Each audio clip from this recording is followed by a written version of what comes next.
It's a very warm welcome to all of you joining us at the SSC grounds. I can tell you it's a very hot day here, but it is going to be exciting cricket.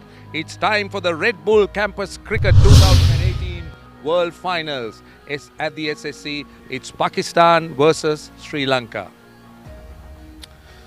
Well, as I said, it's a very hot day here. It's the sun is shining, and a very warm welcome to all of you joining us from wherever you are around the world, and a warm welcome to the SSC. As I said, it's a hot day. It's going to be a really good day of cricket. Hopefully, Pakistan versus Sri Lanka is the game here. It's the playoff between third place team and the second place team. And in case you didn't know, India is right on top. They have won all the games. Sri Lanka have lost two. They've lost to India and Pakistan have lost one game as well. Well, as I said, interesting day's cricket ahead. To talk about it, Fabiz Maroof doesn't need any introduction. Former Sri Lanka cricketer. Welcome to the chat, Maha. First and foremost, have you been watching the Red Bull World Campus cricket? I had a few glimpses.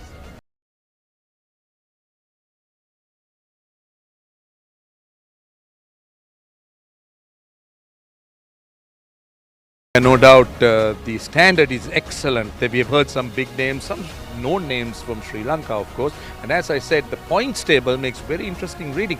India seem to be making a habit of things, isn't it? They're winning everywhere. Absolutely, the women's cricket or the national team or the Red Bull campus cricket team. I mean, they're doing really well. Under 19.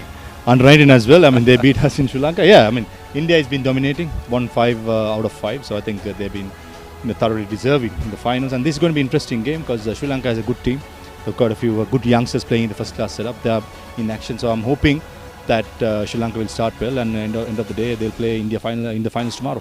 Right, let's try and confirm what we told you. Let's try and bring you up to date with the points table, and you will see what we are talking about. With India winning all their games, 5 matches, they've won everything, and Sri Lanka is at number 3 and Pakistan is at 2.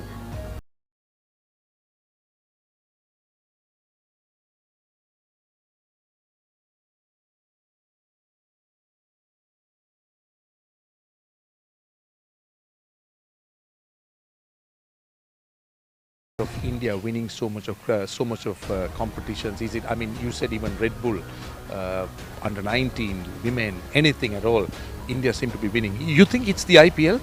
I think definitely it's the IPL, and as well as the infrastructure is so strong, and the domestic levels as well as whatever cricket they play, the standards are quite high. I mean, so much cricketers coming out of all the states. That's only betterment for the Indian cricket. So rightly so, India is dominating world cricket for me in all aspects. Right, now what is very important is in any game, the surface that we play is absolutely important. The surface at the SSC generally is very good. Now let's go across and see how the surface looked. The man who's standing next to me was out there a little while earlier. Hello and welcome to Red Bull Campus Cricket 2018, the playoff between BMS of Sri Lanka against the University of Karachi, Pakistan's playoff. Winners of today's game will play against India tomorrow, and we are at the picturesque SSC grounds. The ground's looking fantastic, and we are in the middle for the pitch report as we just go down to have a look.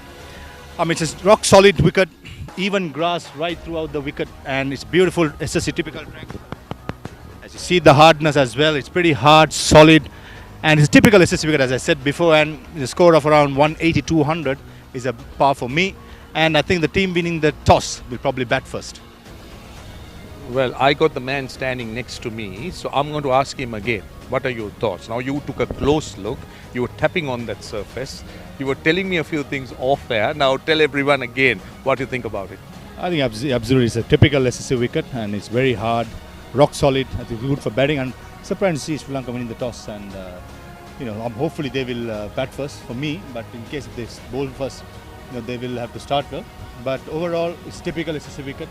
Score of 200, as I said in the interview, is a par, but it all depends on the first 6 overs whether we bat or bowl. So you still think batting is the option if you win the toss? Definitely in a pressure game, I think it's always better to put the runs on board and absorb it later on. But what about the weather? Now we've been having some rain, and there's also a prediction of rain.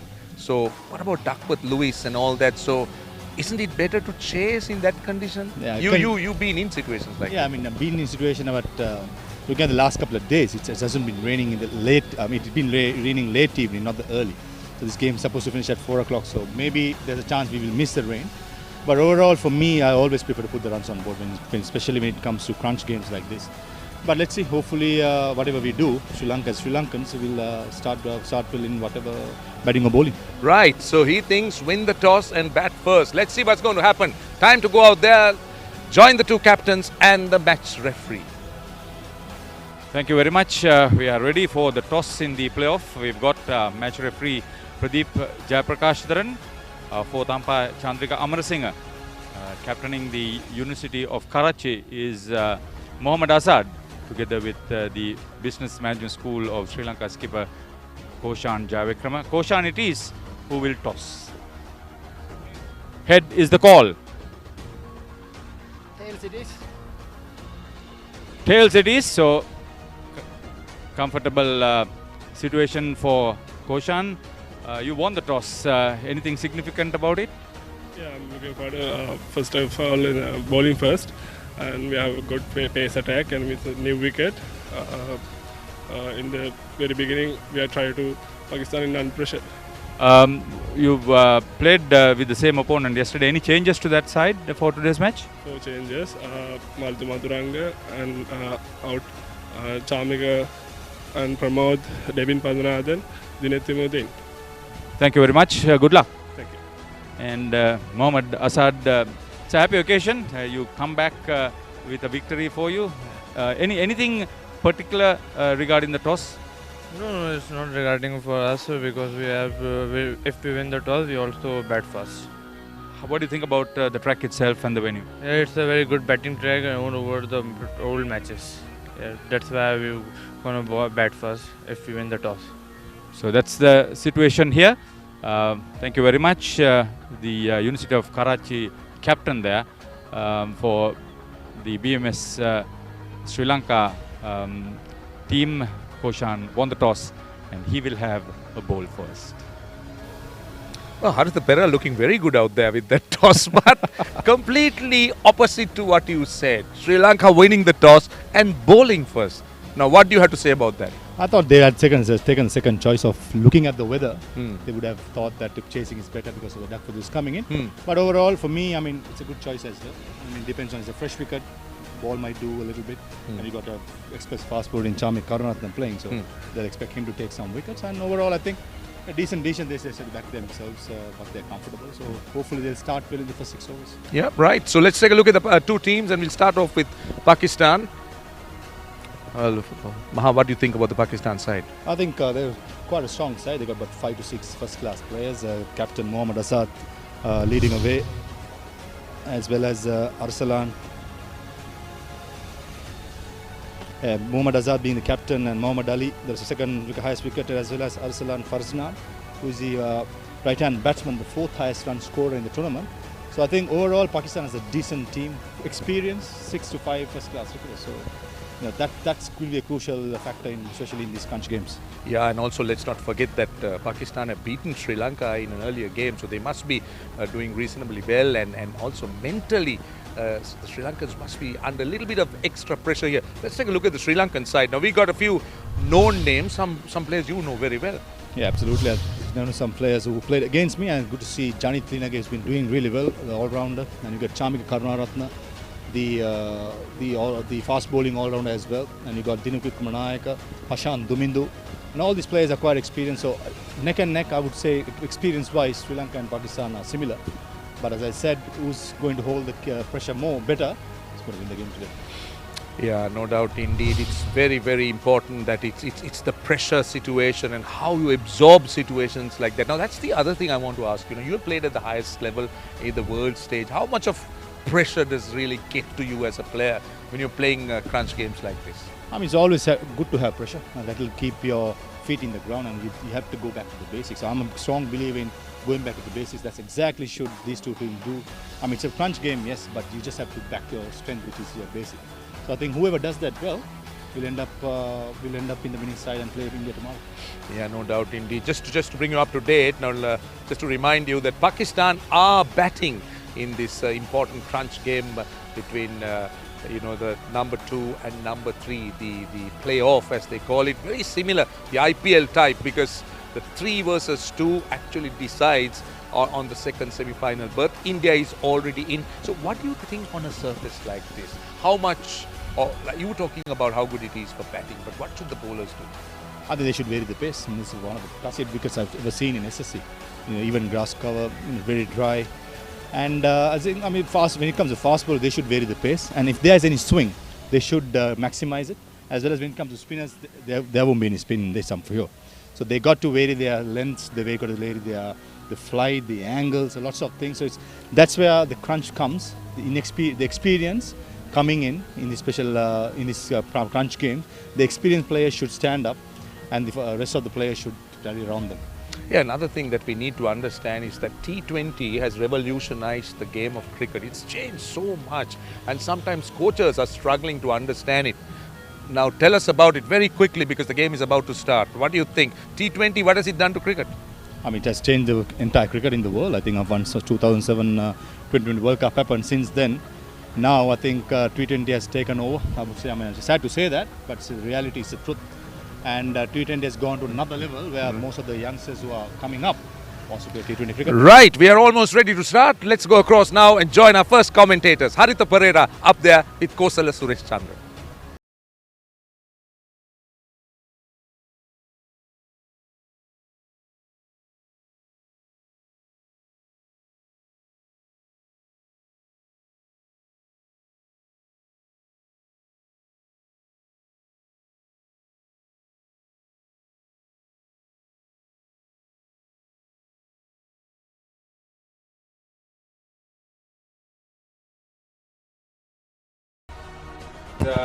One of the main reasons is that the Sri Lankans lost yesterday's game to the same opponent.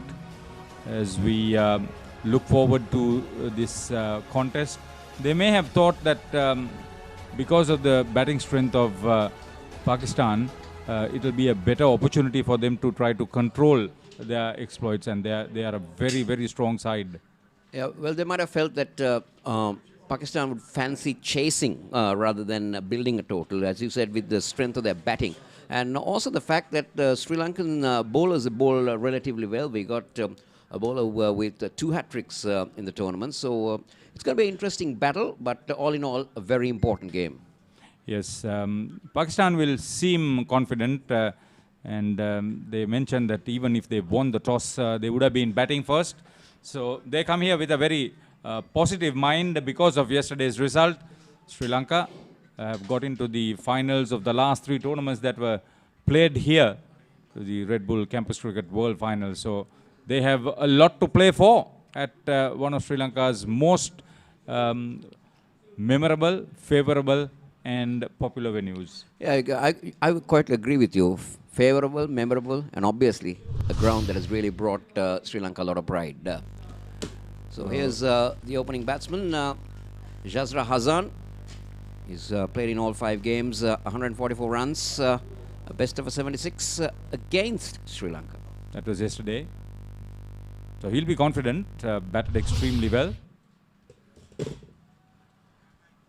So the skipper will have so much to look forward to. Here's start of the playoff match rather for the final. Down leg side. That's not the start you want. Exercises for the umpire straight away as umpire Deepal Gunawardena signals the first runs on the board, courtesy of a wide, as you said, not the best of starts, but also maybe the fact that there is a slight breeze going across as well, so that the bowlers will definitely need to adjust according to that. It's bright and sunny. So here's Pramod Madushan.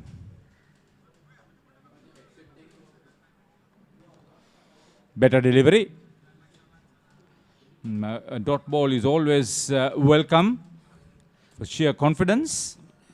And the intent very clearly shown, Haritha, that the batsman was trying to belt the leather on that one and couldn't get it exactly where he wanted. So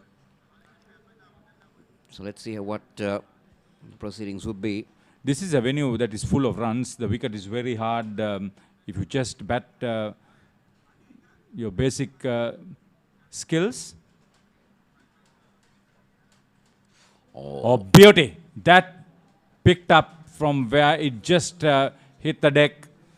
Movement, lift, good delivery. Perfect delivery. In fact, it was too good for the batsman to get a nick. Yeah, into the gloves of Pasidul Akshan. That's what you need. He just picked up 3 wickets. And all 3 wickets in one go. So he's a wicket-taking option for the BMS skipper.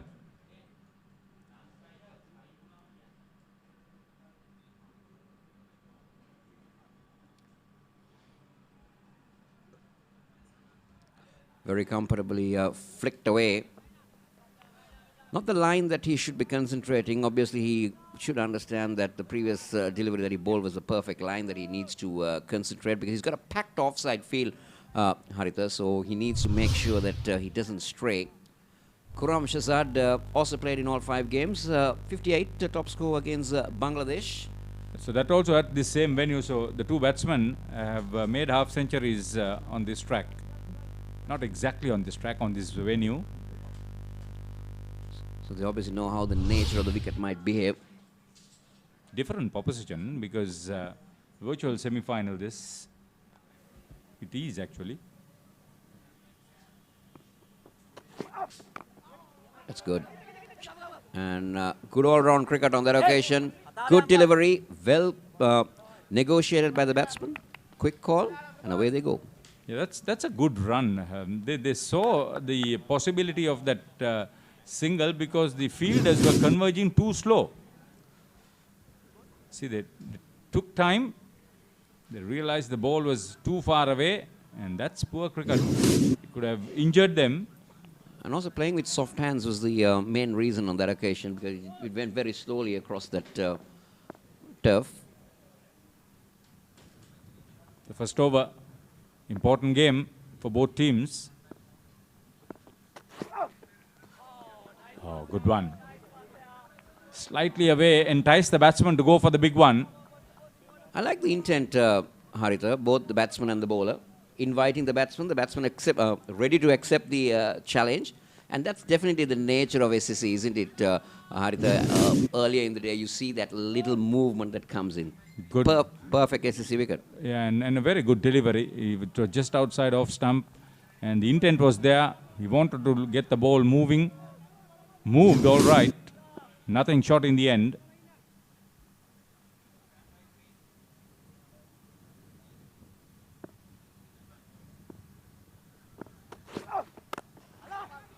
Oh, he's got it up, straight up. Thank you very much. Shaza was always looking to go big.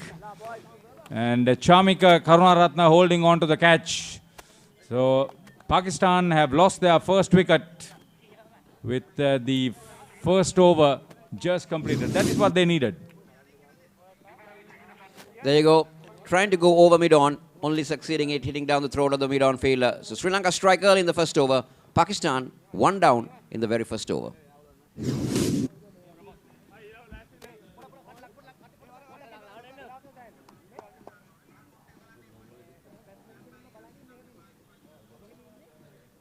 There's third umpire facility here.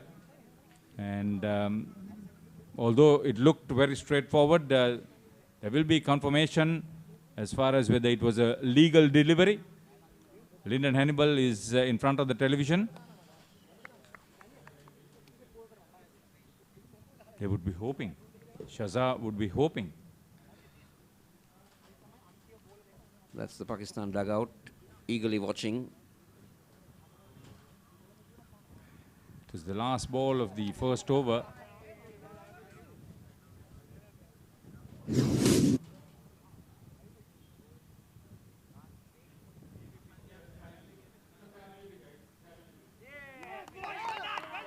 So there you go. That is a legal delivery. Sri Lanka strike in the very first over. 1 over done.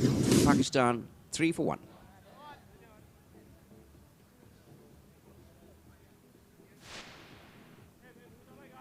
So Chamika, caught Chamika, ball promote for 1. That's Sheza Hassan, Pakistan, 3 for 1.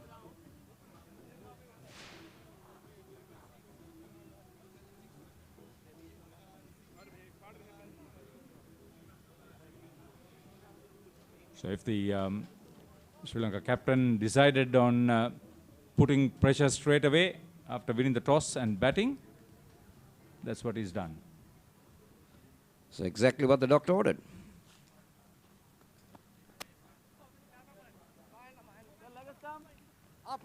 They'll be a bit concerned about what happened. But it's going to be a good call from the Sri Lankan captain if they can really pressurize this Pakistan team in the power play. That's what is really important, Haritha. Yeah, power play cricket is good as long as it's properly used. Batsmen intend to get carried away, isn't it? When you, the moment the power play word comes out, they try to hit the ball to all parks. So the new batsman is Arsalan Farzan. Another 50, 6. Yeah, maybe. and at the same venue. And the game against Sri Lanka. Yeah, they made over 200. Bit hesitant or poor fielding. That is something that Sri Lanka will have to be very strongly concentrating on. Every run is vital. Every run will count. This is the man, Janit Lienege. He's had experience playing at club level. 2 hat-tricks in the tournament? Yeah, former Pete Wright. Good all-rounder, mind you. That was well played. Waited on that one, played it very late, running it down to third man.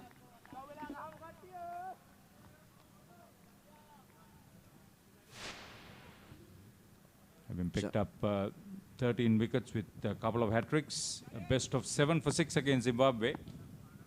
14 wickets, in fact. That was close. Maybe I heard an inside edge on that. We'll wait for the umpire's signal. Now it's a leg by. So maybe going down the leg side. Also the batsman's feet was a little bit up in the air. So maybe the height also might have been considered. So Kuram Shazad probably was undone with the bounce. I think the right intention. It was a little bit short of a length delivery from Janit.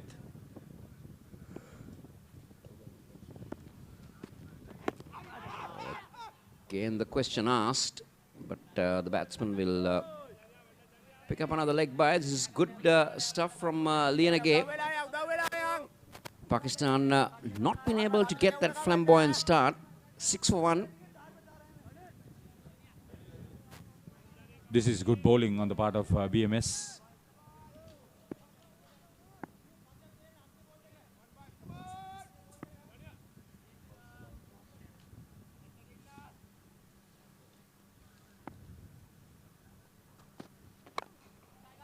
Oh. Made room for himself. Good looking shot. Took a chance. Not where he really intended, I suppose, Haritha, but had enough bat on that to take it to the mid-wicket boundary. That's what Shahzad intended to do. Put the ball under pressure. Intent was to go over long on or long off, but got it in a edge. There you go.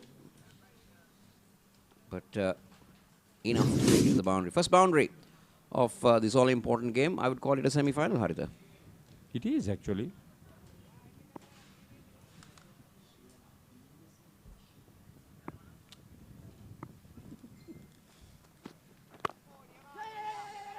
Yorker length.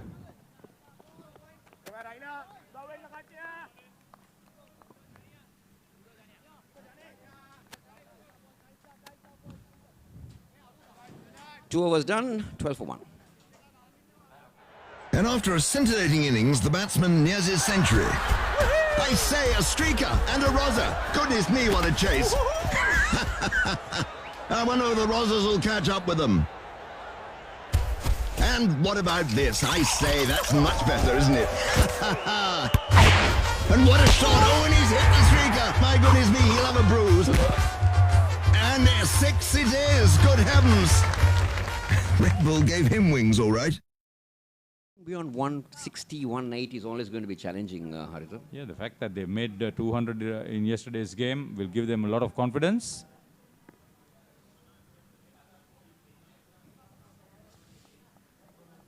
Third over in progress.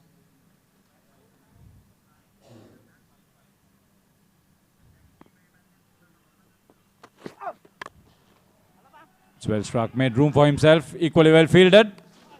A good return could have made life a little bit difficult for the batters. Very good fielding. I thought the wicketkeeper took a little bit time to get to the stumps. Definitely saving a boundary on that occasion. Good pick up and then throw. But the wicketkeeper had not arrived. Maybe a direct hit. Yes, definitely the batsman was... Yes, if he made a safe collection, Yeah. could have been gone.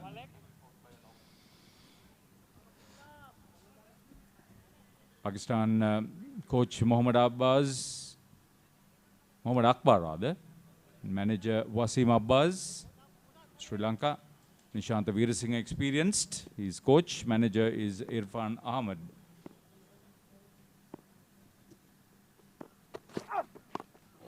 Better delivery, surprised the bat. The bounce was a surprise on that occasion. It bounced more than what Farzand expected. What Pramod has done is mixed up his deliveries and caused a bit of a concern on the mind of the batsman. Not too sure what they are trying to do. There you go. This is the previous delivery. Yeah, that had a little bit of carry. Good bounce. Trying to hit the seam. That's what you should be doing. It's also good to vary your pace, isn't it? Especially in the 2020 format, so you don't become predictable to the batsman. Possibly this is a mind game. Simply a mind game.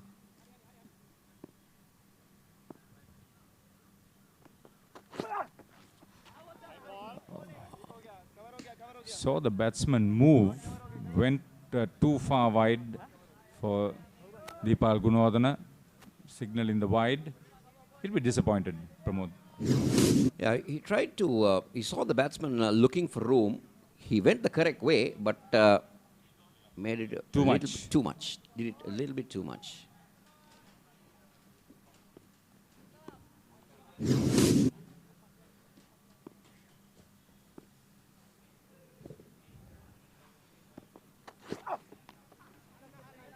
Better delivery.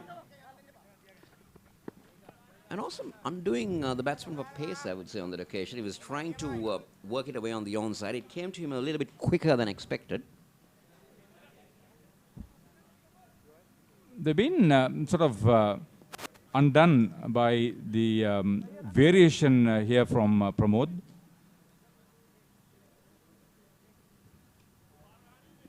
Shahzad, having scored a boundary in the previous over, will be looking for something to work with. He wants to get Pakistan up and going comfortable.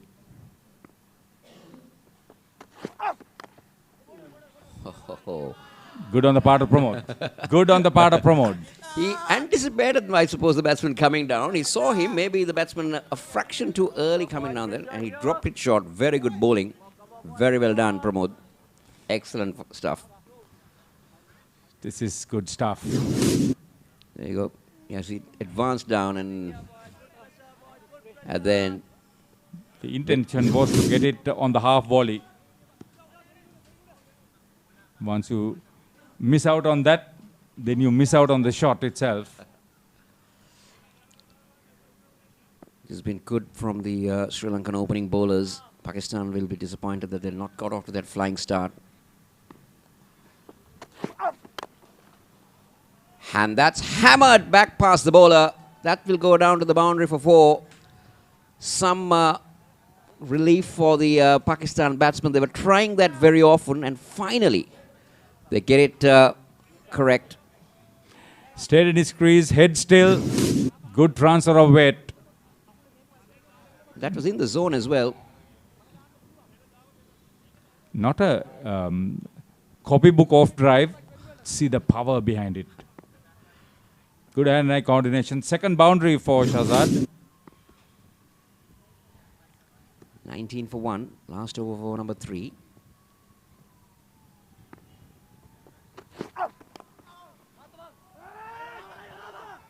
Good cricket all round. Good cricket all round. Dot ball, important one. That's the third over completed. Pakistan 19 for the loss of 1 wicket.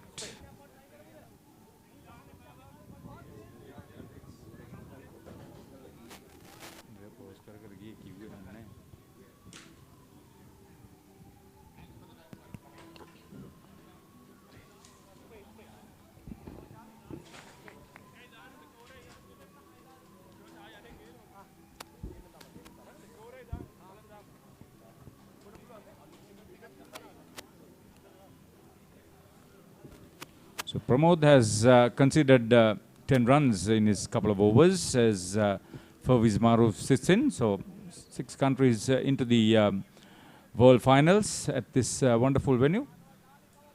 What's your take for a good challenging score, Fawaz? I thought when I did the pitch report, I said something around 200. It's a pass score in this track. I mean, it looks an absolute belter.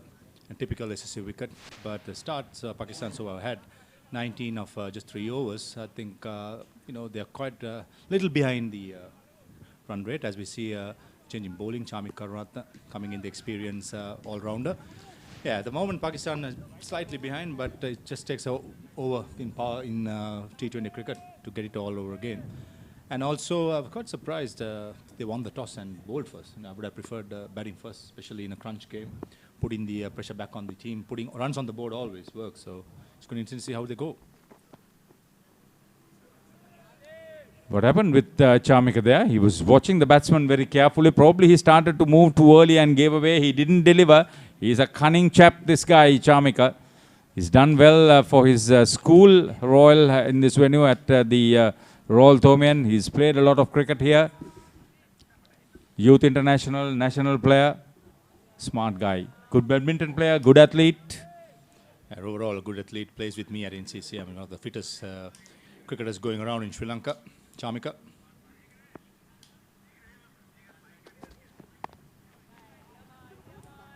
Neatly played, good bit of fielding. Prevent it from going to the boundary. Just a single. That's what Sri Lanka needs. They need everybody to be on their toes.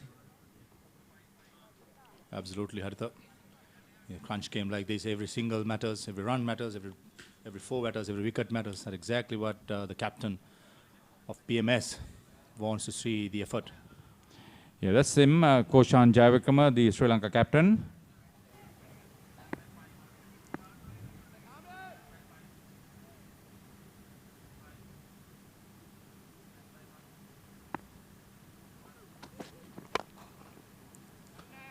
Got it wide of the mid-on. That's the success story. That's 4.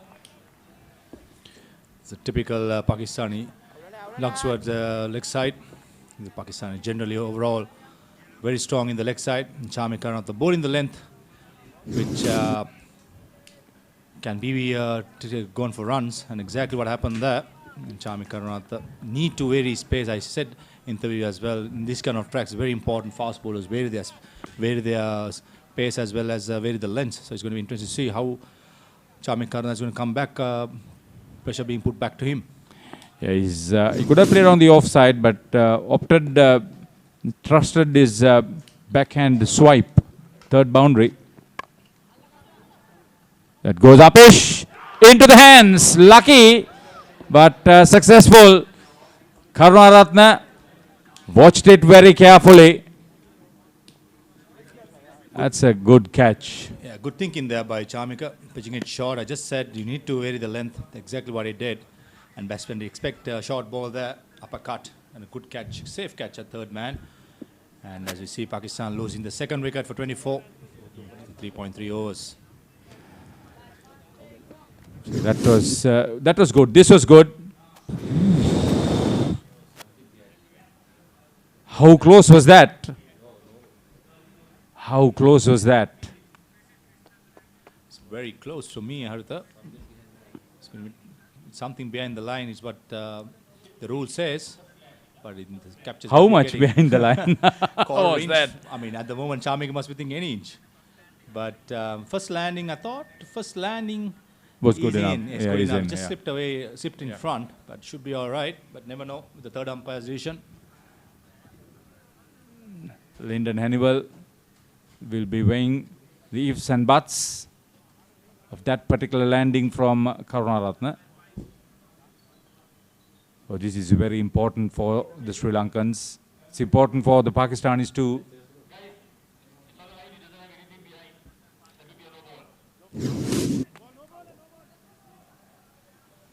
Ooh. 50-50 call there by third umpire Lyndon Hannibal. For me, thought there was something behind, but in the end, his decision matters. But bowling a no ball in T20 cricket or 50 overs cricket is regarded as a crime because you're going to get a free hit, single run. So it's going to be interesting to see what Charmika is going to bowl here. So that's not out. And Shahzad is lucky and happy. So that's the first miss for the Sri Lankans. How close that could have been, Maha? I mean, really close one, but different opinions.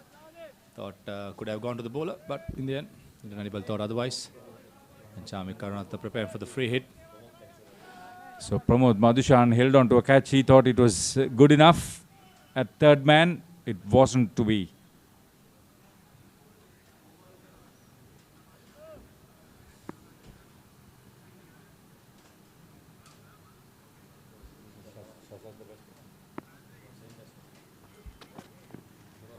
It's a good ball there. Good comeback by Charmika. Using that short ball again. Batsman didn't expect that. Quick. Right on the mark. As we say, ThePapare didn't signal one for the over.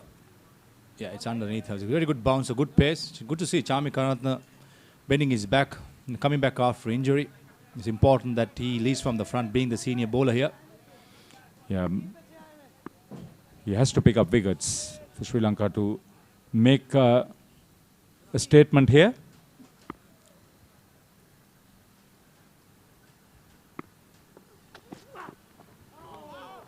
Close. He's working on the batsman's mind. Definitely, he's definitely working the batsman's mind as well as definitely working some pace as well. Good to see him bending his back, giving it what he's all got. He's a guy, 100% guy, always with the bat ball feels. And any captain's dream to have a player like him, who gives his 100% always. Not successful every time, but what matters is the effort what you put in. And Charmika being a senior player, as I said before, it's very important that he sets the standards here for the rest of the bowlers to compete with. So Khurram Shahzad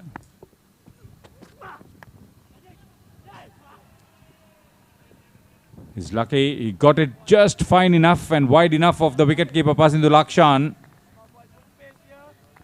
It's a giveaway. Yeah, erred a little bit in line. Thought length was good. But Charmika earned a bit of the line and having the short final again. Cannot bowl down the leg side and slight tickle off the glove, I thought, for a boundary. Important boundary for Pakistan, who's just cruising along. And it's important that Sri Lanka don't give easy runs in the power play because, as we know, in the 6 overs of power play, you need to maximize as batsmen.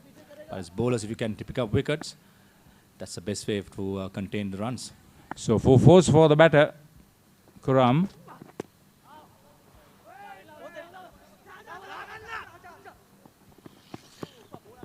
Bit of a fumble. Got to cut down on all those, but 4 overs gone. Pakistan have got to a decent tick now on 30 for 1. So you see fielder there by the short fine flicker, Janit Linege and Sudesh, I beg your pardon. Supeshala that was. Decent end by Sharma Kakarot after bowling the no ball. And he finished up well. And it's going to be very, very important 2 overs for the Sri Lankans. can't afford to give much runs. As you see, Janit Linage coming back to his second spell from the press box end.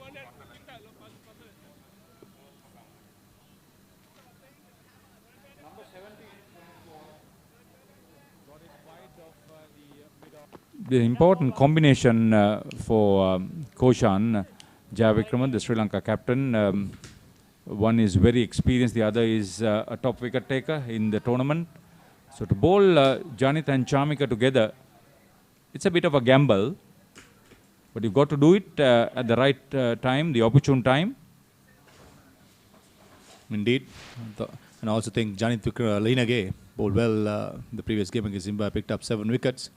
This could be the over, make or break. The Pakistanis might go after him. As you saw in even the first ball over that Janit bowled, they went after him.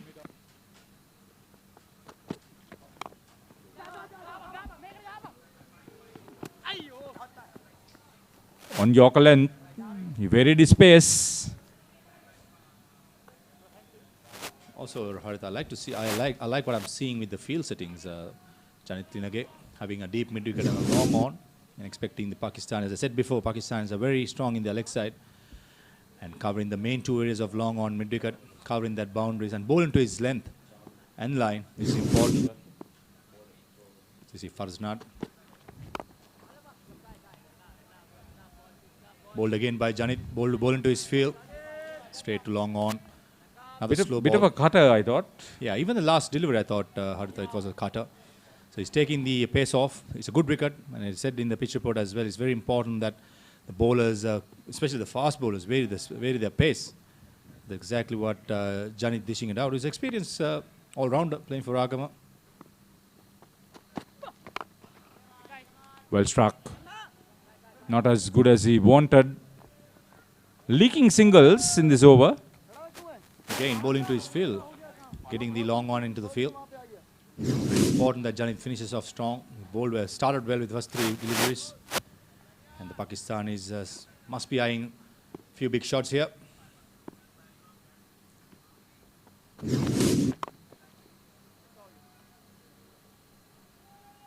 Brilliant hit. Almost premeditated. Thought that was a good shot. But Janit Linage erred in the line. The last 3 deliveries, he was bowling wicket to wicket. And this delivery, he just went outside the off stump, paid the price, and Farznad smashing it over extra cover for a 6. A wonderful shot. Not slogging, proper cricketing shot. As you see the replay. Yeah, another cutter there. And it's too much width. And paying the penalty for it.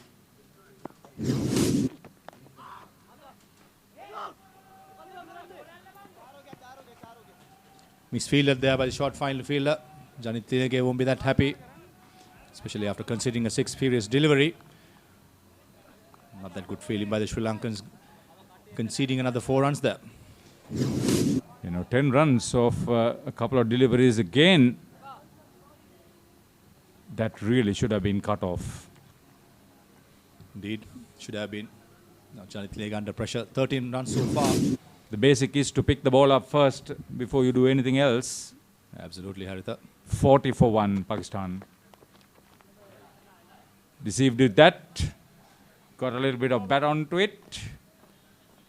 That will be the end of 5 overs and put into bat 40 for 1, Pakistan.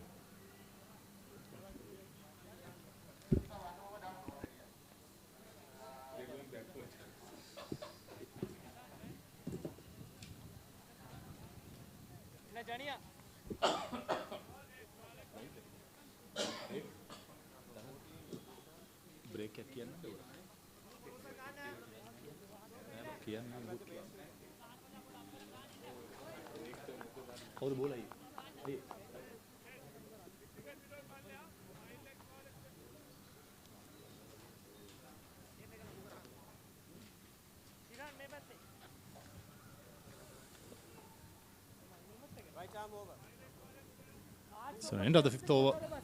Pakistan is a 43 for 1. The last over, Janit Linage conceding 13 runs. And 43 for 1. As you see, a change of bowling. Madhushan Ratnakumar coming from the far end. He's joined by Roshan Abhisinga. Good afternoon, Roshan. Good afternoon, Maha. Yes, Pakistan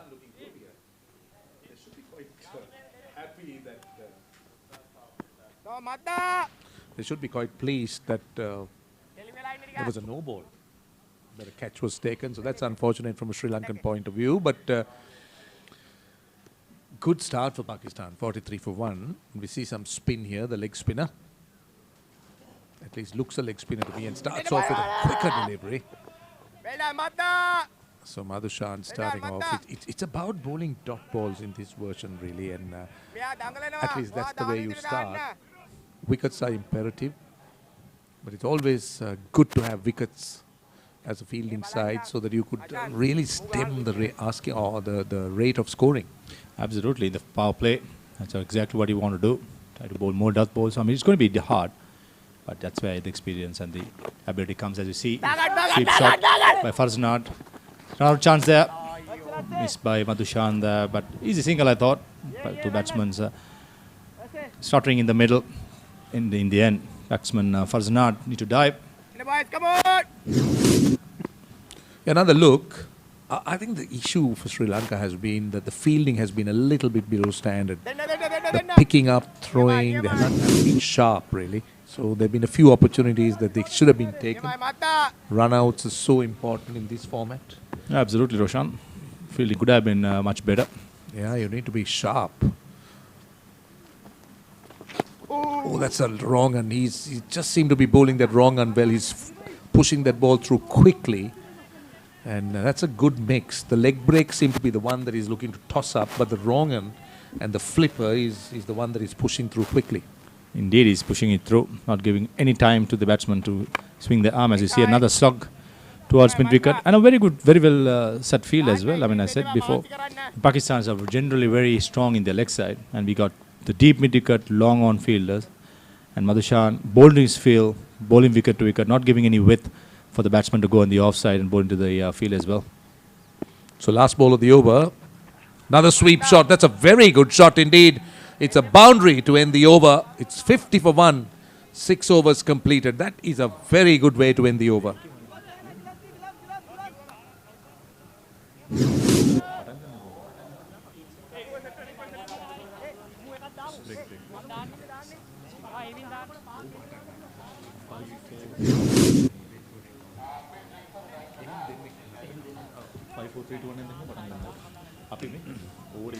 $199, 200.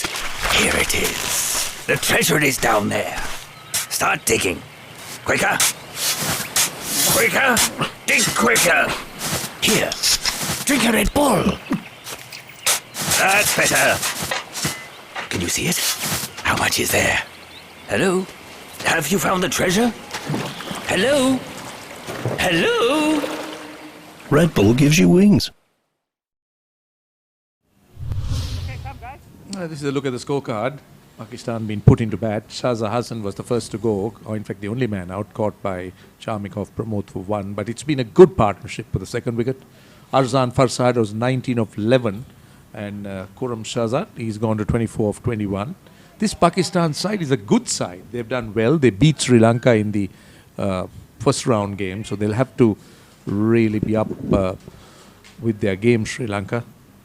6 extras, and they'll have to keep an eye on that as well. So Janit Liyanage, he'll continue. He's been the star performer for Sri Lanka in this Red Bull Campus Cricket World Finals. So the power plays are over. That's good news for Sri Lanka, which means they'll be allowed a little bit more breathing space. They can have a few more fielders outside the 30-yard circle. That's good bowling. Very good. Oh, it's called a wide. I thought that's tight. That's not fair. That is not fair. That is a very tight call indeed. It's worth taking another look. It's a batsman's game, Roshan. I think it's a game being fair. It's not about a batsman's game or a bowler's game. Yeah, I think it's a tight call. I'm with you, Roshan. I thought even that wasn't a wide. Umpire Deepa Gunawardene thought otherwise. Yeah, very tight call. Actually, if that's his word is what matters in the end. So Janit Liyanage, disappointment, no surprises at all. He doesn't believe it. He doesn't believe it. In a tight game, man, in a T20 game where every ball matters, a run, a wide, an extra run, it does matter. Indeed, especially in a crunch game. every little thing matters, and every single is going to make the difference in the end. And even the white ball, I thought it's a 50-50 call, but Deepal Gunawardena thought it's going to be a white. So it's a white. So you see Janit Linage playing with his feel, getting the long off into the ring and getting the short fine leg into the boundary. See, one thing about Janit Lianage that I've seen here is that he's looking to bowl too many slow balls. He's just being a little bit predictable, I thought, because I believe the slow ball should be the surprise delivery. He's overdoing it a little bit, even in the last over. I'm with you, Roshan. I thought the same. Mixing in too many things is going to make it even harder. I mean, his real strength is to pitch the ball up and to swing and seam. But today we haven't seen that much. So his number one strength hasn't been working today. So he's gone for the option of bowling more variations, which the Pakistan have played very well. As you see, a full toss. It should be a no ball. I'm sure it's a no ball. It's been taken, but it's a no ball. It's the height.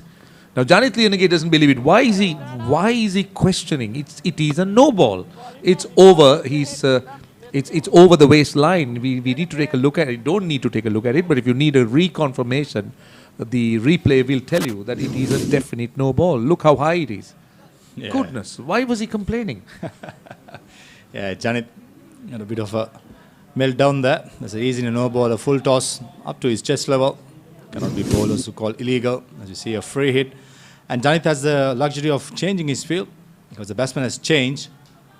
And the rule says if the batsman has changed for the free hit, the field can be changed as well. And there are so many wavings going on. Here we go, the free hit. Let's see what happens here. Well, he's done well, the bowler. That is just a single down to long off. But I'm getting a bit disappointed with Janit Lianage because we've heard about him, we've seen what he's done. He's got 2 hat-tricks in the tournament, and you would expect him to play that role. You'd expect him to be the strike bowler. But here, he's looking to bowl a little bit defensively. He's looking to bowl slower deliveries. He's looking to bowl variety rather than really looking to attack the batsman. That's better. That is better. Mix it up. That's what I mean. Bowl the slower delivery, mix it up. Look for that quicker delivery. Look for the Yorker. I can see 2 options for it. Pressure of the situations. Maybe Pakistan just lost 1 wicket in the 7th over. As you see, clearly missing the leg stump, going far down the leg side. As well as I said before, his main strength is to pitch it up and move the ball, which we haven't seen in swing or seam today. So his main component of leaving it, as we see, high catch there, taken Janit Lianage. And as we see, the batsman complaining, only 3 fielders in the ring.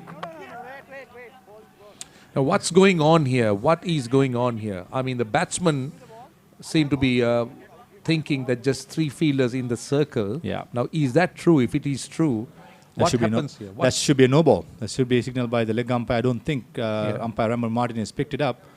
So I'm pretty sure that they might go for the 3rd umpire for a confirmation.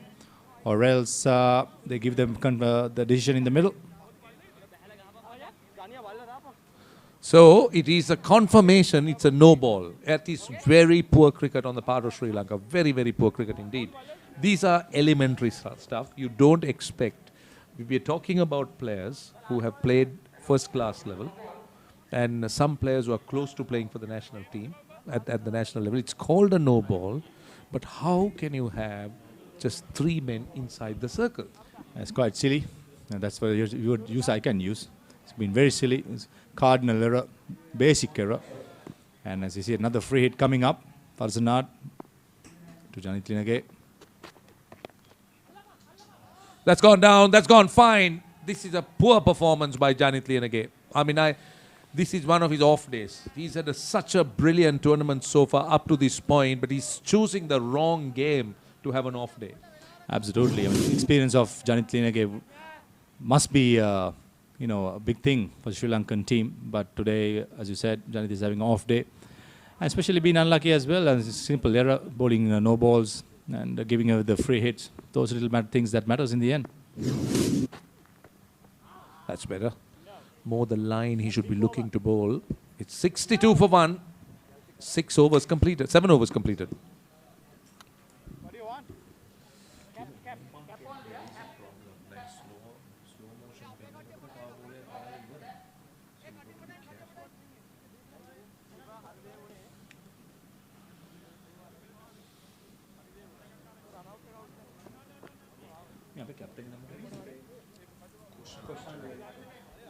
Kushan. Drinks play, twin. Oh, official, I mean. No. Can't hear anything. I can't hear anything. We lost. Right. Sri Lankan team has a small huddle. Captain Koshan Jayavikrama getting his troops, giving a bit of a thumbs up to the players. They need to be more disciplined. I would like to use that word, discipline, because there's lots of indiscipline happening with the Sri Lankan team, bowling no balls, getting the field settings wrong, and having only 3 fields in the ring. Those are little things that affect the bowlers' figures as well as the runs the Pakistan is going to put up, which is going to be a hell of a big total if they go like this. As you see, Madhushan, Ravichandra Kumar continuing from the far end. One thing, Maha, is that you got to give Pakistan a lot of credit for the awareness. They straight away knew in that no ball that they have only 3 fielders. Absolutely. Now they're quite aware of what's happening. It also tells you the experience they have and how they absorb situations. So these are little things that can win you games, because I always believe that it's about winning moments in a game. It could be a 20-over game, but you need to win important moments of a game. Good point, Prashant. Short and wide. Just missing out on a delivery that should have been thumped behind point. But as a leg spinner, spare a thought. It's not easy. It's not easy to control. It's not easy to bowl in conditions where batsmen are looking to blast you. That's punched. Only a single. There is a man on the boundary. But what this leg spinner's trying to do, Madhushan's trying to do, is he's looking to try and fire the ball in quickly.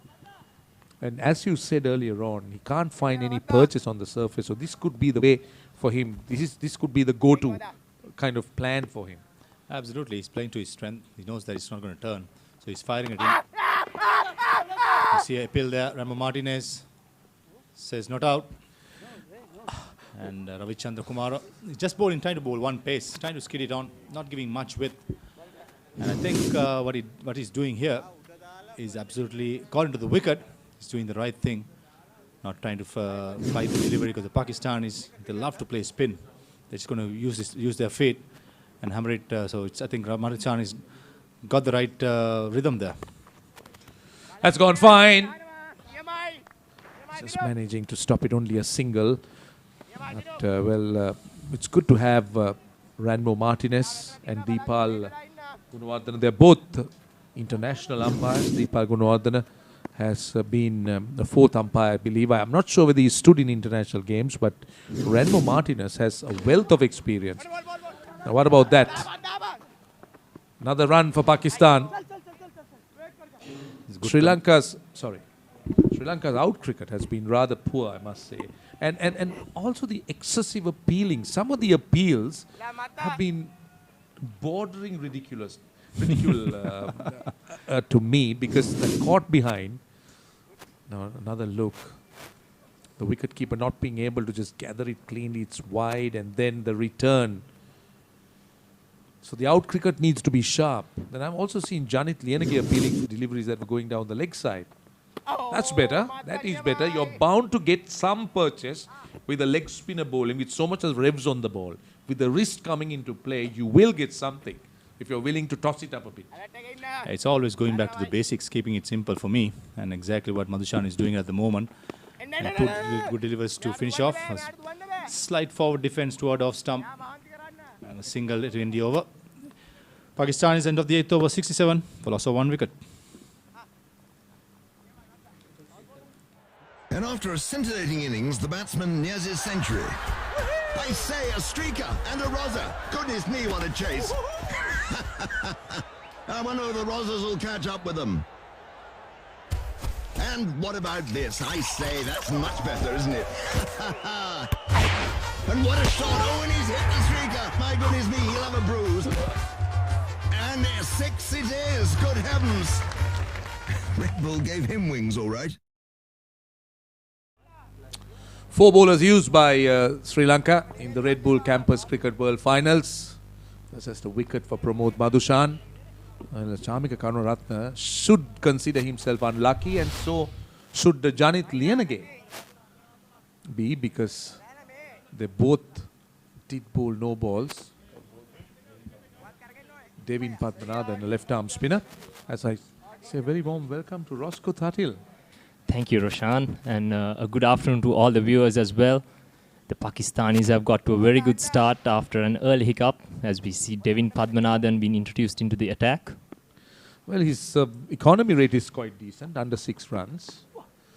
An orthodox left arm spinner always excites me. An orthodox right arm off spinner excites me because they're a rarity in the game. So they start off, you could see it's nice loop. He's looking to try and bowl it in that area. But what he should be careful of is not to be predictable. Yes, most certainly, especially after the Pakistani batsmen who have got off to a very good start. Swing and a miss. Now that's a better delivery, looking to push it through quickly. Now Devin Padmanabhan, his father was, I believe, Dai Padmanabhan, played for Royal. He was a fast bowler then, back in the 70s.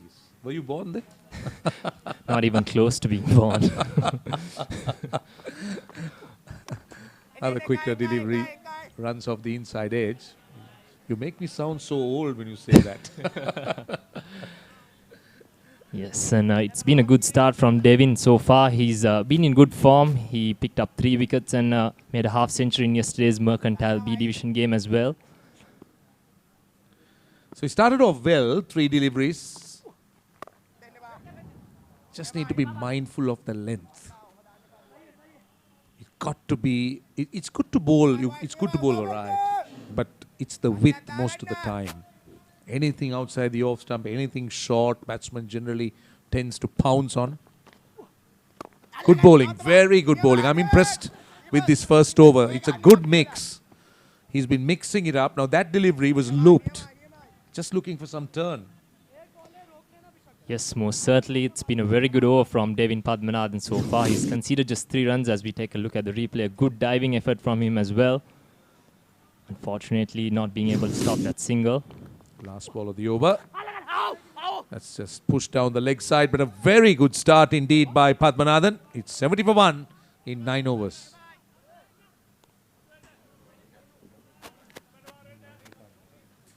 His father was a good player, Dai. Fast bowler.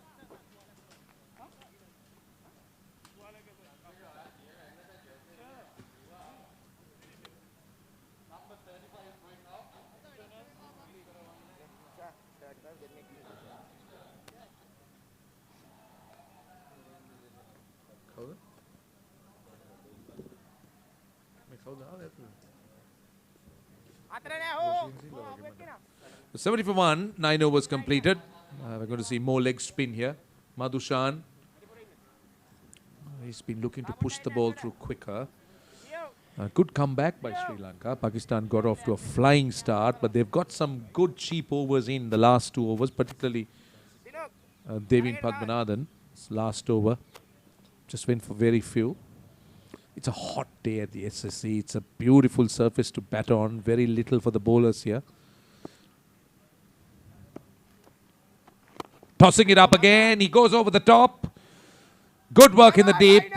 But has he done enough? No, it trickles into the boundary.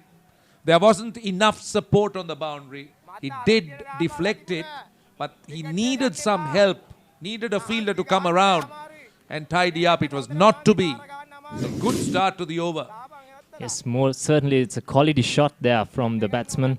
Going inside out. Who's that fielder down at deep extra? Valiant effort indeed, but no support from his fielder at long off. That's a wrong one. A big appeal as well. Interesting to see if it hit the pad first. I've been impressed with the leg spinner too. He's been mixing it up. He's got the odd ball to turn. Now, we did hear that this surface is a good surface, that the ball wouldn't really respond too much to spin. But the leg spinner, obviously got to understand a wrist spinner would always put in a lot of revs on the ball. So with the wrist coming into play, you will find some turn, some repair work. For, I think it's Devin Padmanabhan, isn't it? Probably from that dive in the last over. Yeah, he's getting some help. He's outside the boundary, and it's a hot day. And when you have such a little injuries, it tends to really cause you some distress. So 75 for 1 in the 10th over. Sri Lanka will be pleased at this stage. Again, gets an edge. It's a healthy one. May run down to the boundary. It's a fast outfield. I'm sure the umpire will want to take a look at it. Have they gone for 3? I think it's 3 runs. But will the umpire go upstairs? Good work, good work. Ranmo Martinez, I think, is asking third umpire Lyndon Hannibal to have another close look just to make sure that the fielder didn't trespass there. Yes, that was the substitute fielder, Leo Francisco, who just came in for Devin Padmanathan rather. Very good work indeed. He's managed to pull that ball back in. Very good work indeed. Excellent work indeed.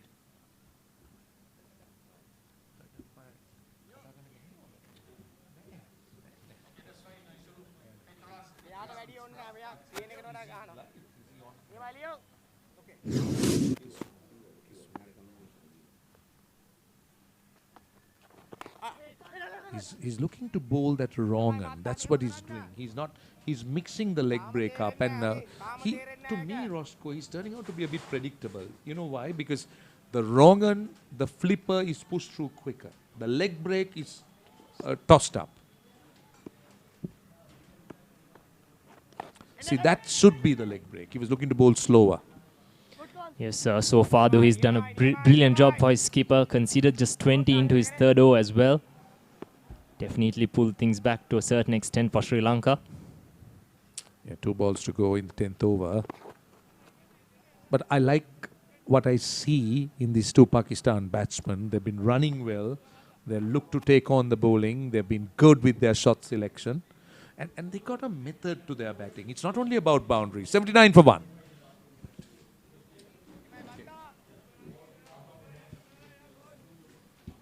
$199, 200. Here it is. The treasure is down there. Start digging. Quicker. Quicker. Dig quicker. Here. Drink a Red Bull.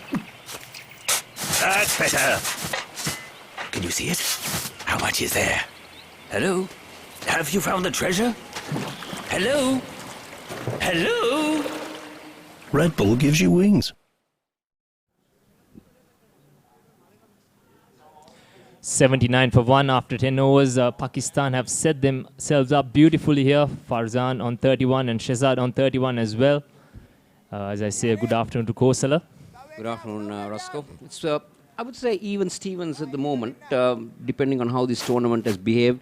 Anything around the 150, 160 mark has been chased down. That's a beautiful looking stroke in the gap as well. A valiant effort from the fielder down a deep extra cover, but he's not managed to pull that back in. Very good looking stroke from Farzan. Now, this is the important period where how the Pakistan batsmen would negotiate the Sri Lankan spinners. That's the key. Devon had a very good previous over, but he's now under pressure because the first ball has been hit over extra cover for a boundary. So the pressure is now on the bowler, and these 2 batsmen are at the moment well set, Roscoe. Yes, a change in the field as well. The short extra cover has been moved towards point, and the sweeper cover has been moved more straightish towards a deep extra cover position. So plenty of singles on offer for the Pakistani batsman. On the legs this time, and another boundary. A valiant effort in the deep once again, but not managing to pull that back in. Devin Padmanathan under pressure straight away. Well, I think that's what does to you, isn't it, Roscoe? When you're hit for a boundary in the very first ball, you intend to adjust your line or length, or you seem to fall apart. But there is now one of the fielders who crashed in, try and stop that. From the fact that I saw Roscoe, was he hitting his knee on the ground? That's going to hurt a lot if he does that.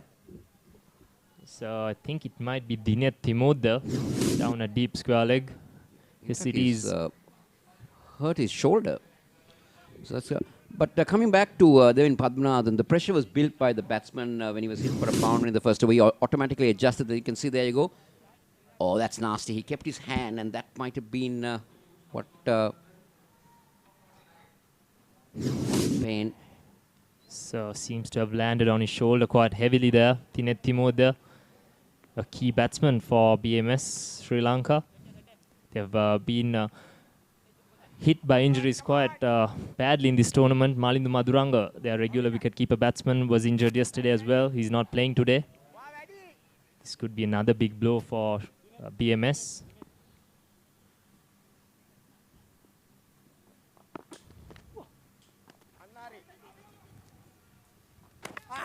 No, this is what I liked about these two batsmen. They are running between the wickets, have been very good. Despite getting the boundaries in the first two deliveries, they intend to take that quick run. So this is putting pressure. 9 runs of the first 3 balls in this over, and it's turning out to be a big over for Pakistan. Yes, very smart play there by Farzan. 2 boundaries and then just working the single and getting off strike.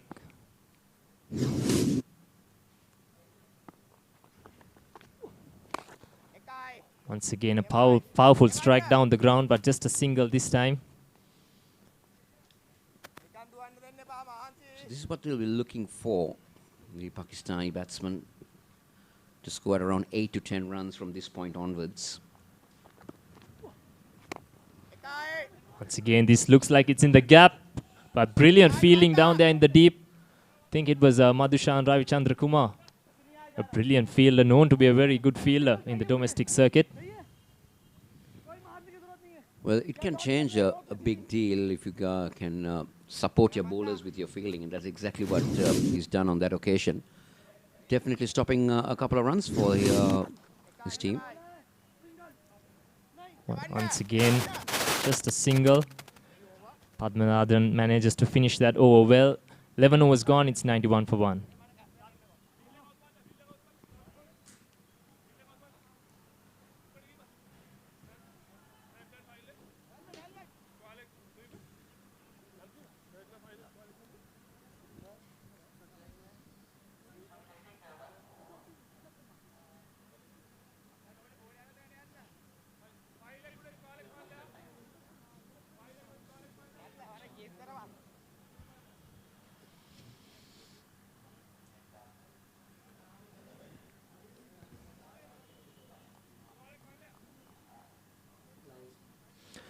Yes, So, Sharma Kakarot has been brought back into the attack to try and stop this stem of runs. And now you can see umpire Ramo Martinez is having a word with the two batsmen saying, hurry up, you need to get along with the game.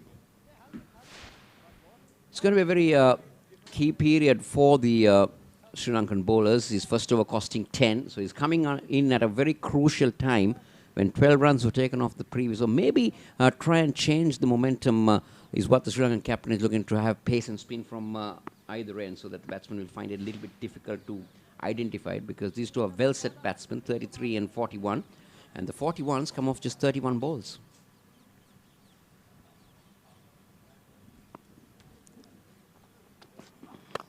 That's a good-looking stroke once again, but no power behind it. So just a single this time for Shehzad.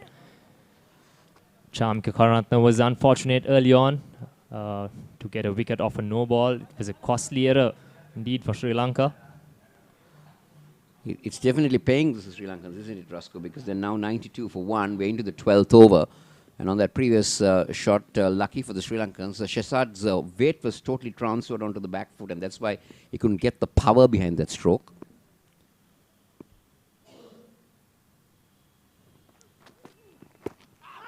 Big appeal by Charmika, but umpire Ramo Martinez turns it down, just a leg by this time. Once again, trying to innovate, Moscow, trying to unsettle the bowler's line. We've seen it been done very often by these two batsmen. And the Sri Lankan bowlers have fallen prey to it, because to me, they're looking pretty good at 93 for 1. We're into the 12th over, so if they get around 96, they're going at around 8 runs and over. With the energized over to come as well. Yes.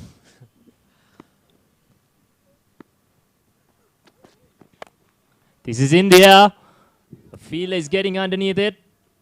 And a critical breakthrough there for Sri Lanka. Charmika strikes. I'm sure They'll have a look at the no ball once again. Yes, you can see straight away that umpire Martinez has signaled to Palina Hanimal. Check that front foot.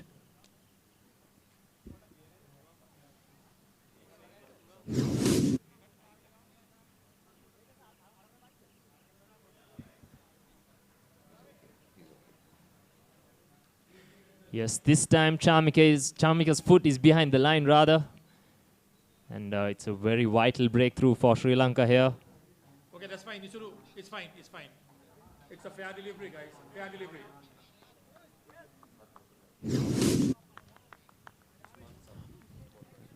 So there you go. It coming in. It's a fair. Usman Ishaq was the fielder on that occasion, the substitute fielder.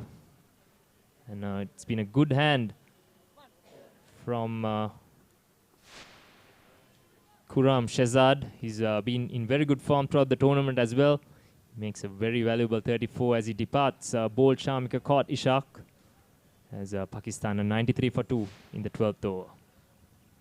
Good wicket to take, Roscoe, because they were the two set batsmen, as you did mention. The energize over, the energy over, or the energize over, how do you call it, still to come. That was a big heave on that occasion from Shehzad, getting poor connection and a very safe catch from Usman Ishaq. The relieved man was Shamika Karunaratne.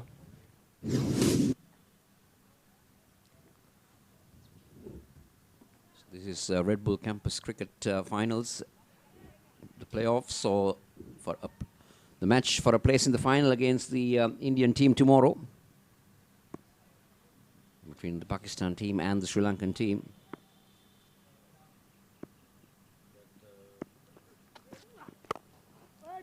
Good looking stroke, but straight to the mid-off fielder. Supeshala Jayatilaka does the fielding. And Mohammad Asad is the new batsman. He's at the non-striker's end as the batsman crossed over during that catch. So 11.3 overs gone, 93 for 2. It's been a good over so far from Charmika. Just 1 run conceded off the bat.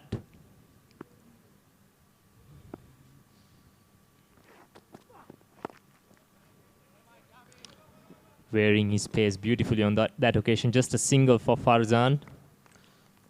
I've noticed that Farzan always is trying to innovate, isn't it, Raskar? He's trying to shuffle across and trying to hit it through the mid-wicket region. He's looking for onside, looking for cow corner. So it's going to be a tough call for the bowler. So Mohammad Azad, the captain, is a left-hander. Has not been among the runs for his team. Low highest score is only 20. So he's certainly led his team well, though. And I'm sure he'll look to make a contribution in this all-important final. 94 for 2 with 1 ball to come off the 12th over.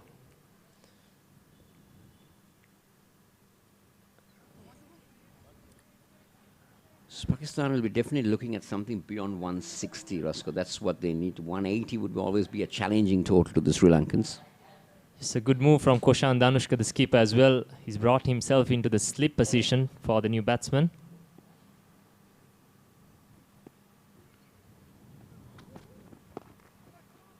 And good bouncer to end the over from Shamika Karunaratne. It's 95 for 2 after 12.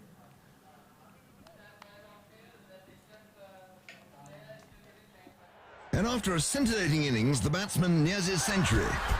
I say, a streaker and a rozzer. Goodness me, what a chase. I wonder if the rozzers will catch up with them. And what about this? I say, that's much better, isn't it? And what a shot. Oh, and he's hit the streaker. My goodness me, he'll have a bruise. And 6 it is. Good heavens. Red Bull gave him wings, all right. Yes, so the captain has brought himself on with the left-handed batsman, Asad, facing. The left-handed Asad as Koshan Danushka, the tall right-arm off-spinner. Good move, Roscoe, because Koshan will be taking it away from the left-hander. So 8 overs to go. 8 runs and over will take them to around 160.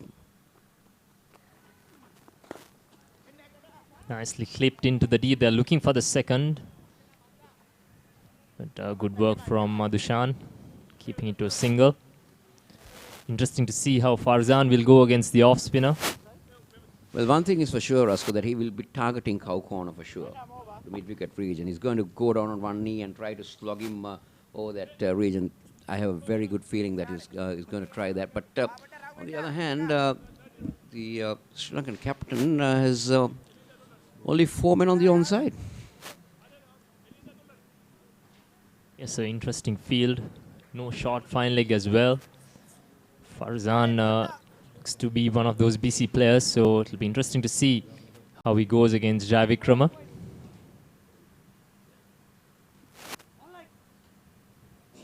So the intent would be to go wide outside the off stump, not to have much turn.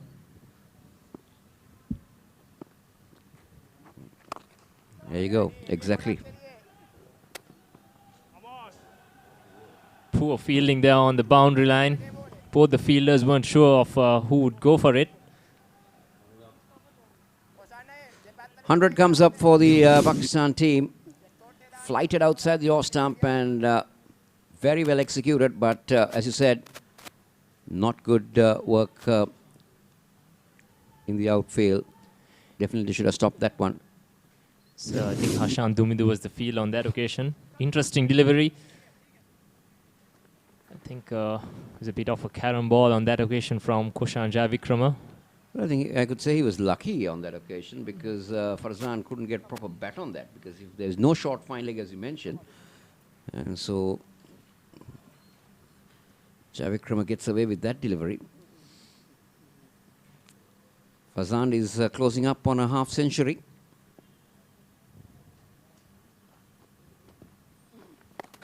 This is India. An opportunity for the fielder, and he has held on to it.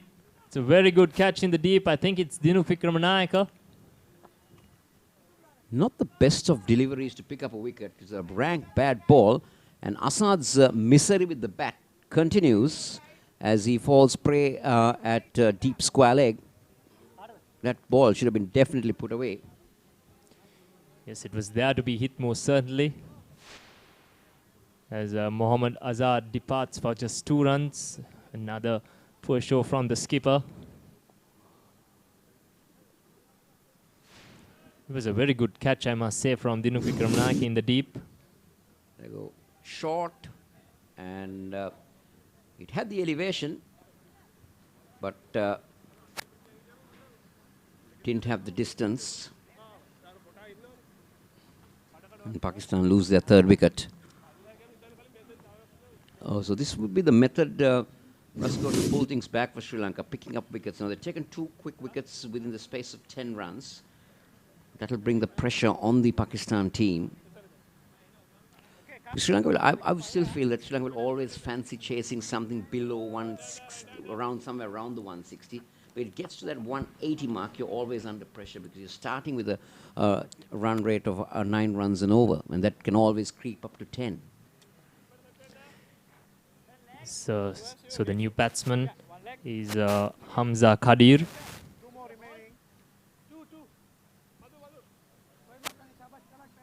Just over 7 overs to go in this Pakistan innings.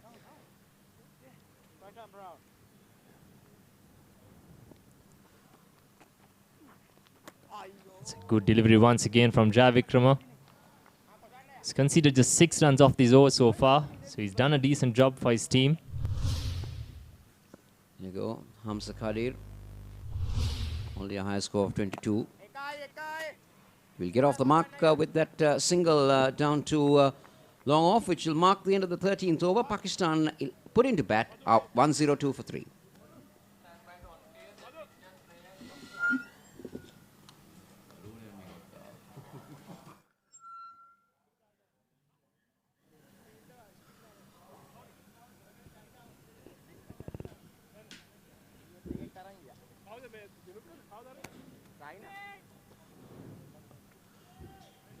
So this is an opportunity for Sri Lanka to pull back.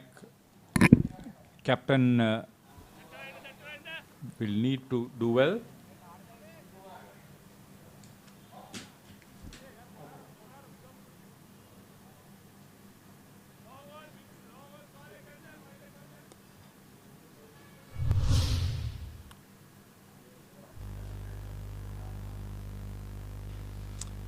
So Hamza Kadir will have to keep company with Farzand, who is heading for his second half century in this tournament.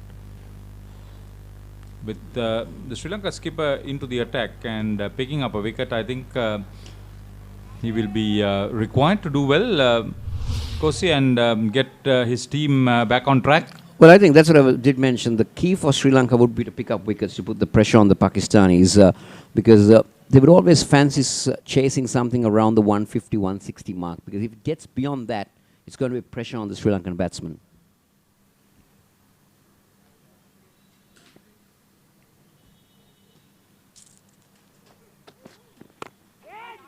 Sharma Kakarot expected to pick up wickets, not to keep things quiet. He did so by breaking through that very important partnership. He was very unlucky. He could have had a very early first wicket before that 90-run second wicket stand.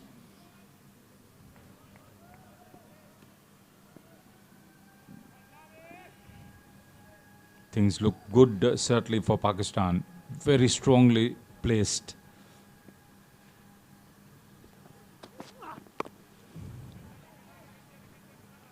Getting right behind the ball with their side off stump. Now, Farzan's duty now would be to try and bat out the 20 overs, including the energy over. The energized over is what Pakistan will be hoping for.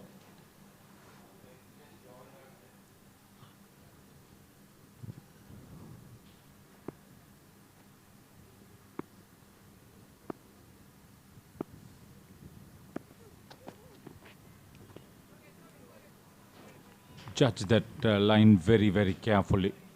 Just let it go. So 104 for 3, Pakistan been put in. Wrong line, as you said, very well judged by the batsman. Pasin Lakshan had to move quite a distance to the leg side to make the pickup.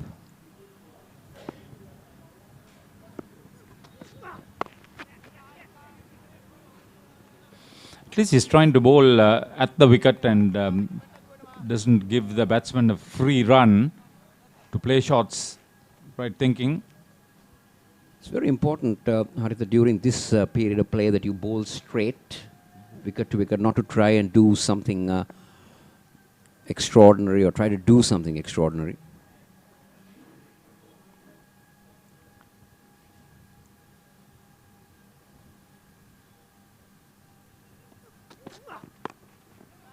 Hamza Kadir getting right behind the line once again. It's another single. You would think that Sharma Kakarot is partly successful in his campaign, but his captain wants him to pick up wickets. Yeah, he definitely would like to see a couple of wickets from Sharma, but I think it's been a very good comeback spell from him because he went for 10 in the first over that he bowled. Unfortunate not to pick up a wicket, but then previous 2 overs, the next 2 overs rather, have been pretty tidy. He's attacking the batsman.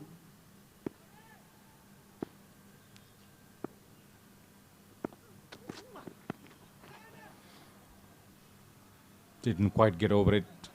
It'll be another single. Never mind though.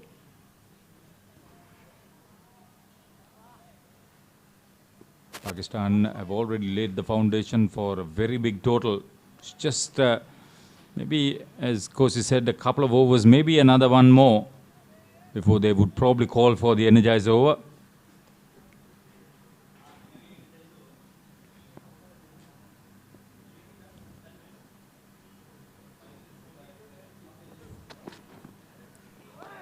Trying to go up and under on that one. Fails to make contact. The over comes to an end. It's 107 for 3.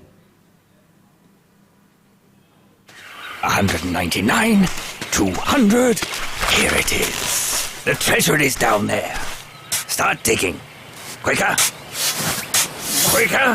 Dig quicker! Here, drink a Red Bull. That's better. Can you see it? How much is there? Hello? Have you found the treasure? Hello? Hello? Red Bull gives you wings.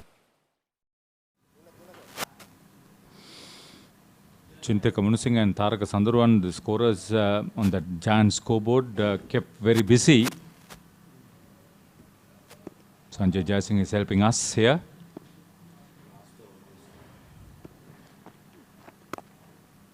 So Madhushan starts his final over. He's gone for 21 from his previous 3. The right arm leg spinner, and that's 50 for Fazad. He's second in the tournament. He's done very well. He's happy. He's played well. Well, if you're just joining us, this is Red Bull Campus Cricket Finals 2018 virtual semi-final. If you're watching us on whichever time zone you are in, it may be a good morning, it may be a good afternoon, it may be a good evening to you. Welcome aboard to this live coverage. We're coming to you live from the Sinhalese Sports Club grounds in Colombo. Madhushan Ravichandra, former Tomian captain, has played Royal Tomian big match here. He's played in all 3 previous teams.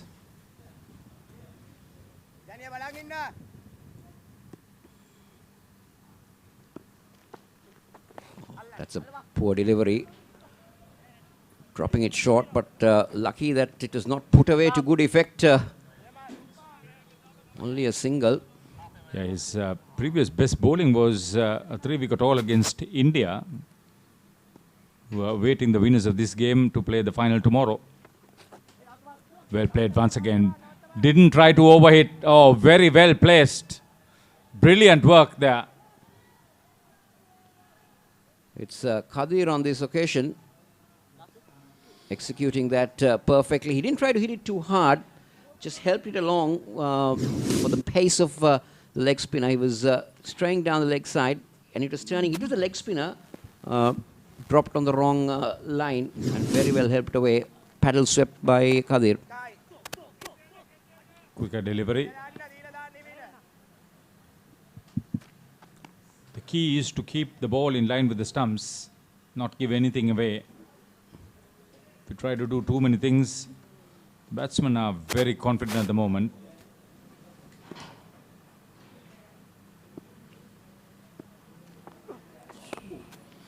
Short. Watched it very carefully.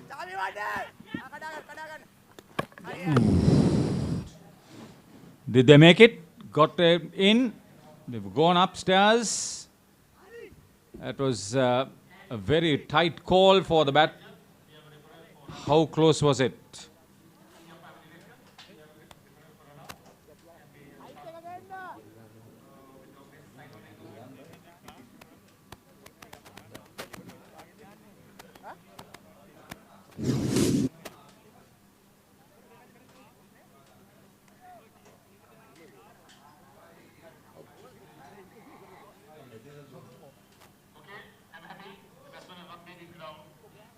So that's a very good bit of fielding to cap up a good effort on the field.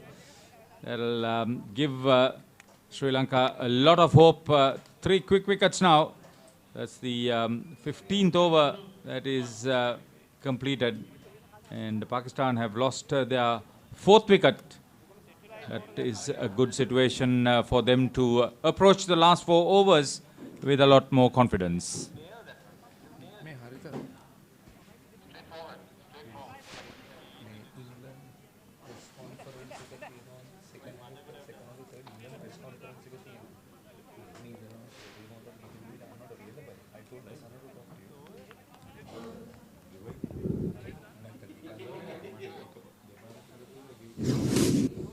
See the replay there, the run out. Sharma Kakarot, the brilliant arm.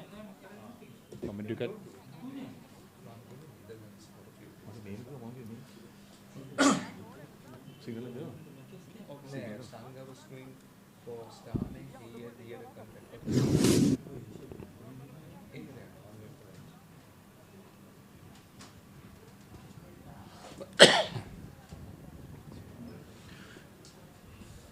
Pakistan 164 in 15 overs, 5 more overs to go.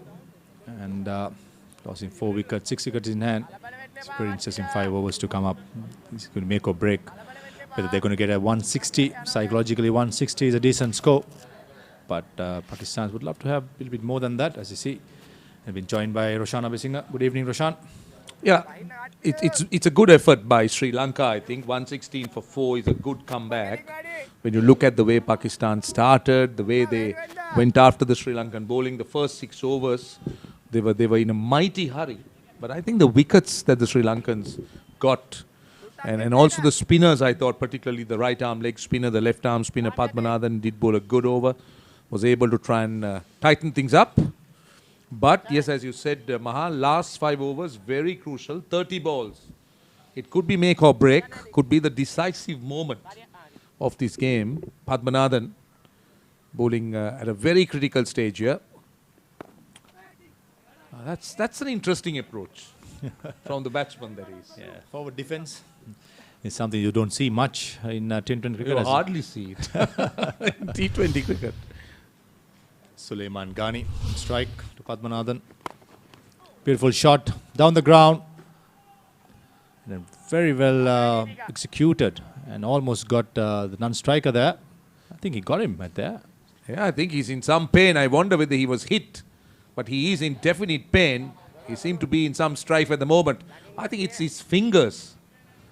And imagine if it deflected off his hands, how hard it has been hit, because it went to the boundary. Let's take another look. Oh, yeah. Yeah, I think it just brushed his fingers as it went through. Dropped his bat. It was hit firmly. And a boundary of the second ball. But I can tell you that it was a pretty nasty blow. He is in real pain here. Yeah, you need the magic spray. You need some ice there. He's looking at possibly his fingernail. Another look. This might give you an idea. Yes, brushed his hand. It was more towards his palm, the open area of the hand, rather than the part that you have the protection. So he is in pain. I think it's best that he retires. I think he just did his tips of his fingers. So that's why he's in a lot of pain. Luckily also, being the non-striker, he had the gloves on. Normally what happens is the non-striker sometimes takes the gloves off and keep it in the other hand. But luckily, Farzanad had the gloves on and it minimized the damage. As we see, he's gussing it out. It's not going to retire. It's going to play as it is. Good shot by Ghani. First ball, defense. Second, he goes for it. And it's very important, Padmanathan, where is his pace? I mean, it's very important also not to give the exact same delivery over and over again, because these Pakistanis are quite strong down the ground and towards the leg side. This is Padmanathan's next 4 deliveries, very good, important for the BMS. 120 for 4. 4 balls to go. So this is over number 16. We got 24 balls after this over from round the wicket. Well, sometimes the approach of the batsman can be very, very interesting. Now that I thought was in his zone. He should have gone for it. And why did he play a defensive shot? Don't you think it was the perfect delivery to go over the top? I would say premeditation there. Defense and an attack. As you see, cut shot towards sweeper cover. Sharma Kakarot down there. Brilliant arm, not taking the chance for second run. Yeah, I mean, it was right in the slot. Could have gone, but I thought he had made us in mind that he's not going to score and probably keeping up wickets for the latter overs. Well, another single. This is turning out to be a good over, just 6 runs. But as you say, this batsman has a method. Defense, attack. Defense, attack seem to be the way to go. You play forward, go after the next delivery, irrespective what that delivery is. Absolutely. Let's see what he does here. 1 ball to go in the over. It's about swinging.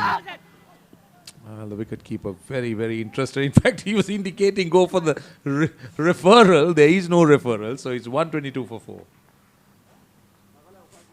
And after a scintillating innings, the batsman nears his century. I say, a streaker and a roser. Goodness me, what a chase. I wonder if the Rozzers will catch up with them.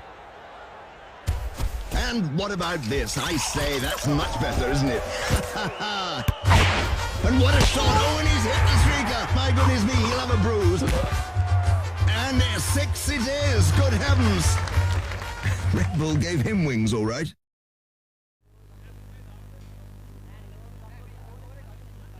Six bowlers used. The economy rate of Devin Padmanathan and Sharma Kakarot very good. Koshan Jayavikrama, just the solitary over for 7 runs. But look at Pramod Madhushan, just 5 runs off his 2 overs. So I think it's time that Koshan Jayavikrama looks at getting his death bowlers on. So Sharma Kakarot coming back. He's got just 1 over to go, is it? Or is it it's Madhushan? It's Janit Lianage coming on. Now that's a bit of a surprise because Sharma Kakarot has an over. So maybe Janit Lianage will have to bowl a solitary over to try and make up the last 4. I think so as well, Roshan. Just 1 over from Janit, 2 overs from Pramod and over from Sharma. That must be the plan. Going back to the pace. I mean, Janit it's not having a good day, but he could reverse it with a good over here, which Sri Lankans badly need to minimize the scoring as much as possible. Generally, the Pakistanis are very strong when it comes to death overs. And Janit Lianage, it's very important that he uses experience as well and try to minimize and take that confidence to the batting as well. Janit no mug with the bat as well. Here's the first ball. Starts off with a slower delivery. Is that taken? I think it is. He's claiming the catch. And that's Koshan Jayavikrama, the captain. Catchers like this can certainly win you games. And what Sri Lanka need at this stage is wickets. And that's exactly what a low full toss from Janit Lianage has provided. Absolutely. Good catch by Koshan. Another slow ball by Janit. Batsman premeditating towards leg side. Middling it, but finding the fielding at short square leg. You see probably no ball. I think they're referring it to the third umpire. But yes, the soft signal says it's out. So can we start with the soft signal is out? Can we start with the front foot no ball, please? right, so Lyndon Hannibal, the third umpire, is now been given the responsibility of confirming whether this was a clean catch or not. The on-field umpire thinks that's out. Can you give me a best shot? That's a very fair delivery. You can tick that box. It's the next frame that will tell us. Next frame or two, I think, that will tell us. Now, this is a very good angle. Good catch. Very good catch. Okay. But did he hold on to it? He juggles with the ball. Yeah, I think he's juggling with it. But I think he's having control. He's having control. He's having control. Do you have an opposite angle on that? I don't think it touched the ground. What do you think, Maha?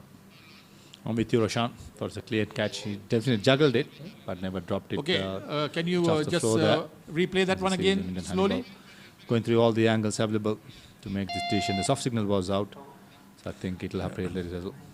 Yeah, once a soft signal has been given, you need conclusive evidence to find that or to overturn it. So far, it's good.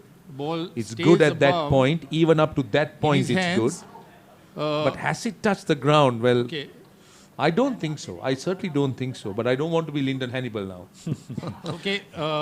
Isuru, do you have any other angles that you can show me? And I thought... okay, that's all you have? Kushan held it properly, never let it go. Can you have... and being the soft signal being out, you need conclude evidence to overturn it, which I doubt it's going to happen. Well, that's an experienced man, I'll tell you. Lyndon Hannibal, he knows what he's talking about. He's experienced. Stand by, guys, stand by. And he's just making sure that every box is ticked, every area is looked at, whatever available evidence to him will make him we don't have conclusive evidence to show anything. So we are staying with on-field make the decision. It's out. It's so out. the decision will remain out. Show me the lights, please. That's because there isn't conclusive evidence to overturn it. So no surprises there. Very good catch. The red light confirms it's out. So Pakistan lose yet another wicket. 122 for 5 at the beginning of the 17th over. Janit Lianage doing the trick. Aslan Farzan goes for 53 of just 43 balls. Brilliant catch by Jaivikram at square leg of Lianage. It's 122 for 5.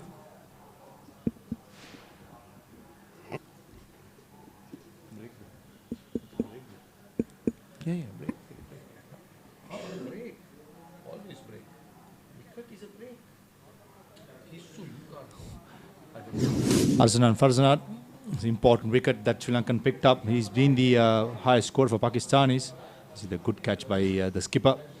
He's been Arsalan Farzanat has been in superb form. So this game started. He had a strike rate of 142, and 4 innings he has played. He has scored 155. So a timely wicket by Janit to get out the informed batsman. As you see, Mahmood Ali, the hard-hitting Mahmood Ali, into the middle. A single towards long off. Janit Tinage going to the basics of bowling full, trying to bowl Yorkers. So far, Mahmood Ali hasn't done much. Just 15 runs of average, being average of 5. Score But look of at 13. the strike rate. He's made his 15 in quick time. Not surprised there, Roshan. Later on, batsmen Pakistan are always hard hitters. Best score of 13. But Sri Lanka will be pleased, I'll tell you now. This is a point, this is an important phase that Sri Lanka needs to win. This is high, this is very high. Has it gone all the way is the question. 1 bounce for 4. Useful runs for Pakistan. As I said, this is a critical phase of the game. The last 4 overs will have to be as tight as possible. That's from a Sri Lankan point of view. Yeah, wrong choice of variations for me, Roshan. Janit Tinage bowling an off cutter into the wicket. Especially the batsman trying to hike it towards leg side. He'll do well either to bowl full Yorkers, or else if he wants to mix it up, he has to go white side of stump for the Yorkers, but not a good delivery by Janit. Goes again. Hit powerfully. Good work. Only a single. In fact, no single there. This is good work. Very good work. Dot balls are gold dust here. Wicket, a single, a boundary. So just 5 runs of 4 balls. Sri Lanka will take it at this stage. 2 balls to go. Another one in the air. Will it be taken in the deep? Good catch. The reverse cup. Catch by Padmanathan on the boundary. And another wicket in the over. Sri Lanka doing everything right at this stage. Yeah, picking up wickets. Late wickets is always put the brakes on the runs. That's exactly what Sri Lankan wants. Janit Tinage providing the second wicket of the over. 2 good deliveries after the 4 against him. And Janit Tinage showing his experience, not giving much pace. As is Suleiman Ghani going out for 9 runs of 8 deliveries. Pakistan losing their 6th wicket for 127.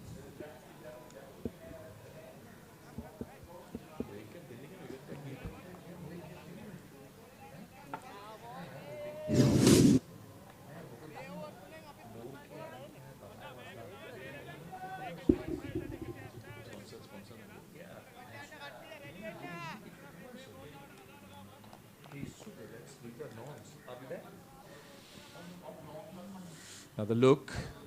A very good catch in the deep. So the key here is that Pakistan is losing at a critical time. I believe, as I said, that winning moments are important. And this is a moment that the Sri Lankans are poised to win. They've got 2 wickets in the 17th over. 1 ball to go. Lianage, the bowler. Only a single. Excellent over comes to an end. It's 128 for 6. 17 overs completed.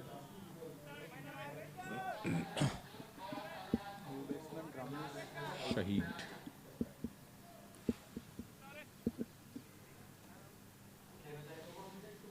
Energize over, right? What is an energizer?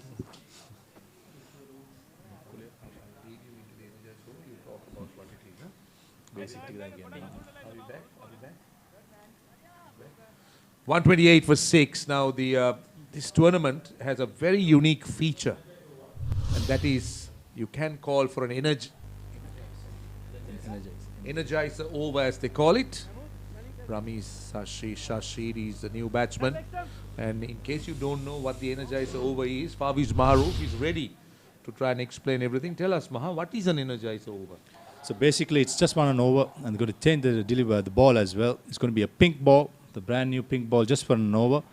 And if the batsman score, whatever the batsman scores in the over, let's say this, for example, if they score 10 runs in this over, 10 more runs will be added to the score. So it's virtual doubling. It's doubling the score, and it goes the 10 runs. Let's say Shahid scored the 10 runs in that over. The 10 runs added go as a penalty, and in case if Pakistan is lose a wicket, it's going to be 5 runs penalty against them. All right. So it's going to be deduction in that side. And it's going to be 1 over only. Energize, and the batting team, beg your pardon, batting team can choose it after the power play. That means from the 7th over up to the 20th over, anytime they want, and they have chosen in the 18th over, the energized over. I think it's a good choice because 2 new batsmen, and they need to go big because 128 in 17 overs is below par for me. So energized over. You see Pramod Madushan back in the attack. Don't you think that they should have chosen it at a time when they had 2 sit batsmen? I mean, they are going with the energizer over when 2 new batsmen and they are in the tail. So they have the tendency of losing wickets also. Here's the first ball, swing and a miss. So this is the importance of having proper batsmen at the wicket. So I thought if there was an option between the end of the power play and the 20th over, take it when you have a partnership going and 2 set batsmen. Yeah, I couldn't have said better, Roshan. Ideally, 2 set batsmen should have taken it, but the batsman thought otherwise. But if I was a skipper, I would have definitely gone when the 2 batsmen were set and try to maximize it, and would have easily targeted a bowler who's having an off day. For example, Janit Linege was having an off day in the first spell what he bowled. So they could have used that, but they thought otherwise. Pramod Madushan. Now he's bowled 2 precious deliveries, 2 absolutely precious deliveries, dot balls. Nice shape too from this delivery. Yeah, what I didn't see for the new ball in the power play, I'm seeing now. It's a bit of swing. And Pramod Madushan, a beautiful outswinger, plays for Tamil Union Cricket Club in the club first class system in Sri Lanka. Trying to swing it, and he's bowling the basic delivery, which is the spur of the moment, I think. It's very important to bowl the basic deliveries to the new batsman. 3rd delivery again. This is the issue with technique. Now, if we can take a look at that shot again, where was he looking to play it? He was looking to play against the movement, with the ball going the other way. This is a brilliant over. Look at this. Look where the bat is. Look where the bat is turning. Yeah. He's looking to play it through mid-wicket when the ball's going the other way. So there is a basic flaw in the technique there. Yeah, indeed. And also, as we know, the late order Pakistanis always prefer the leg side. And outswing doesn't help there. Pramod Madushan, so far, 3 good deliveries. Lovely over. This time runs through square leg. Precious runs. Only a single. Sri Lanka will be pleased. Very, very good comeback. This has been an excellent performance by the Sri Lankan bowlers at a critical time, especially towards the end of the innings during the death, and the importance of having experience, importance of having all-rounders when you're playing this format of the game where you can really bat deep. Yeah, all-rounders get the balance, and then in this format of the game, and just to keep the viewers reminded that the single they scored previous delivery is going to be 2 runs. As I said before, the single becomes 2, and it's going to double up. 2 balls to go. Will that be called a wide? It's not. This is good bowling. Very good bowling. It started around the off stump and kept going.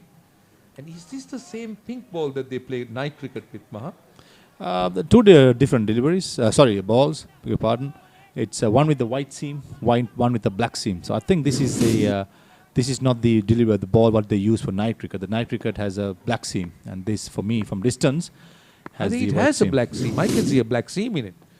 Unless you're colourblind. No, I am colourblind. This is off an edge, down to 3rd man. Good work in the deep. They'll come back. Oh, they won't. Only a single. What a brilliant over. 131 for 6. Pakistan will be given 2 extra runs. So it will be 133 for 6 at the end of 18 overs. 199, 200. Here it is. The treasure is down there. Start digging. Quicker. Quicker.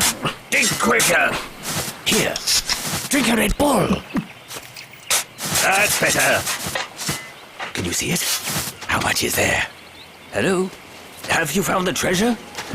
Hello? Hello? Red Bull gives you wings. The scoreboard should really read 132 for 6. So we got 2 overs or precisely 12 balls to go. Sharma Kakarot, another young player who comes from a highly sporting family. Has his elder brother who's a badminton champion. I believe he's played at... has he played in the Olympics? I think so too, Roshan. Not too sure, but definitely a very sporting family. And even the club matches what he plays, the parents and the brothers are always there to support him. The father? Yeah, he's always there. He's a good sportsman. I believe I don't know whether he's played badminton, but he definitely played cricket in Kalutara. So this is no surprise. But this is high. This has gone high. Oh, it's taken. Very good catch. My goodness. Janit Lianage. He's making amends for some poor performance earlier on by the Sri Lankan fielders.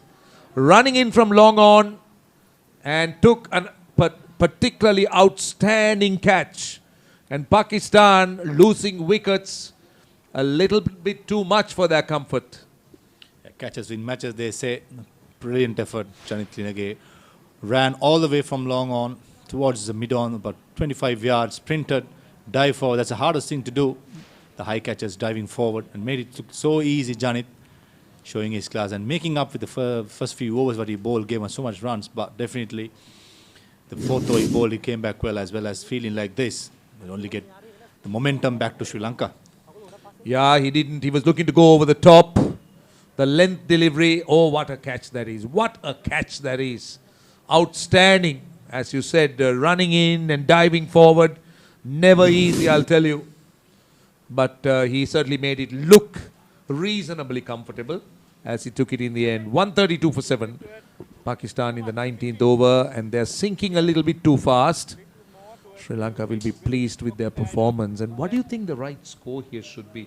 You think around 150 will be a good score to defend with the Pakistan bowling, or you think on this surface it will be easy? I think psychologically they will be eyeing 150. As you see, another slog towards mid-wicket. Janit Lianage again is in the thick of things. And just springing for runs. I think when it comes to the pass score, I said in the pitch report 200, but the way Pakistan has lost wickets, you know, they were nowhere near it. And Sri Lankans have to be credited the way they fielded, especially the ground fielding, and been catching as well. And the death bowling has been fantastic so far. I think something around 150. As we see Abdul Rahman, the new batsman, left-hander. Wicket keeper, I've been told, unconfirmed reports, we need to get it confirmed, that he's the brother of the Pakistan captain Sarfraz Ahmed. Well, he certainly seemed to be plying the same trade as his brother, keeping wickets. But what is interesting is to see whether he could be as interesting and as productive batsman as his brother is. Good thinking, just a push for a single. Oh, they're coming back for 2. Coming back for 2. And in the end, what are the Sri Lankans appealing for? Obstructing? I don't think so. He was running with his back turned towards the fielder, so I don't think it was intentional. Yeah, fantastic running there by the Pakistanis. For my liking, the third man is a little bit too finer. Should be more squarer. This is a change of pace by Chamika. This Sri Lankans trying to minimize their runs, and they've done so far very well in these good batting conditions. To a 635 with 1 more over to go. Chamika. A good bouncer there, using the pace. Oh, call a wide delivery by Ranmo Martinez. Tough call, but good, definitely good thinking by Chamika. Batsman not expecting bouncers in the latter over. Chamika testing it out middle of the track, and unfortunately calling it a wide. I think a fair call by Ranmo Martinez, the experience umpire, along with Deepa Gunawardena. That has been rebowled by Chamika.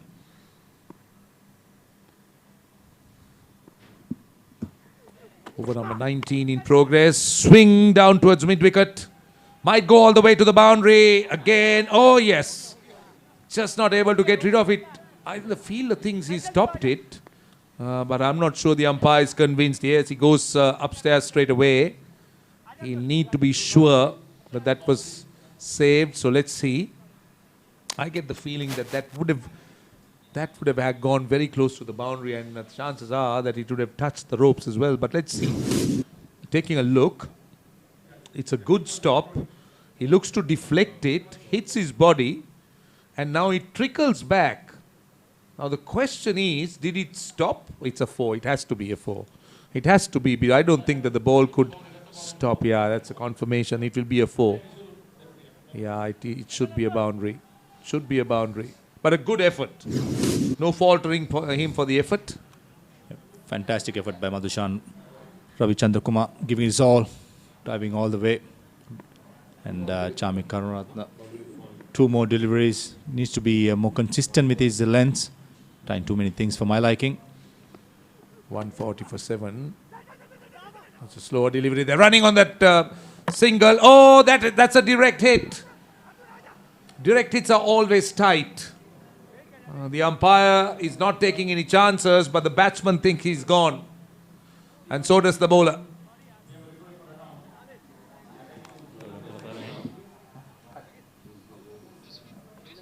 No, just a side on angle. It's a run out.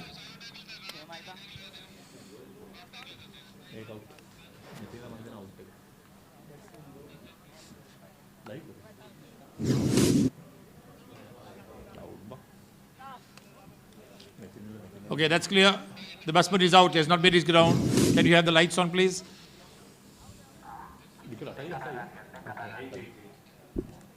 Yeah, there you go. Confirmation by Lyndon Hannibal. Easy decision. Good fielding there by the 2 fielders of Sri Lanka, the wicketkeeper and the bowler, combinedly getting Rahman run out for 6, Pakistan losing the 8th wicket for 140. Very good comeback so far by the Sri Lankans. In the first, after the power play, I thought a score of 180 is possible, but Sri Lanka has done really well to restrict them to 140 with just 7 deliveries to go. There's a chance to see the replay there. Chamika bowling the off cutter into the wicket, and the wicketkeeper Devanas to throw back to the bowler there, and Chamika equal to the task, taking out the run strikers in. You see one more delivery to come up. So Pakistan in danger of being bowled out before the 20 overs. So 140 for 8. I think they should be disappointed that they have lost their way a little bit. I think little bit is an understatement. At the rate they went, I thought 170, 180 would have been a score within their grasp or within their reach, but not to be. The Sri Lankans have been brilliant. They've been disciplined in the last few overs, particularly at the death. Sharma Kakarot. He's bowled well here. He's again using all his experience. He's mixed it up.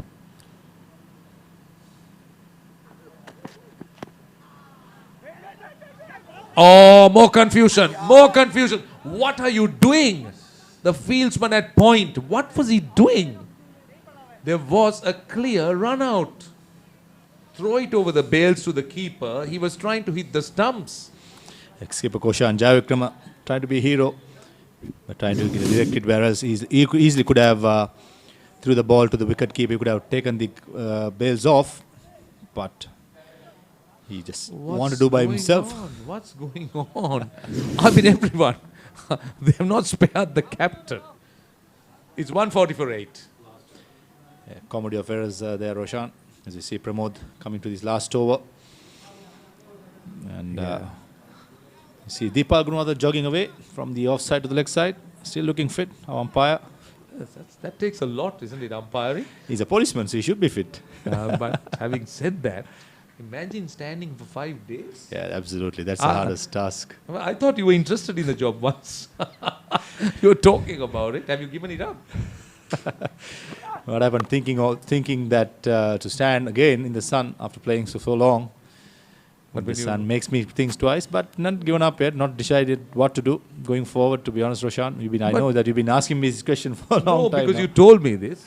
But I think today, I mean, ex-cricketers, I think they've got a brilliant pathway in terms of getting to the highest level of umpiring. Look at where Kumar Dharmasena is. And he's brought a lot of credit. Yeah. He's achieved a lot as an umpire, highly respected. Not just him, but for Sri Lanka, I'm saying. And particularly the ex-cricketer having played at the highest level, I believe has that extra edge over the rest. So it's a question of being fast-tracked. That's where Kumar Dharmasen has ended up. But you need to have the passion for it.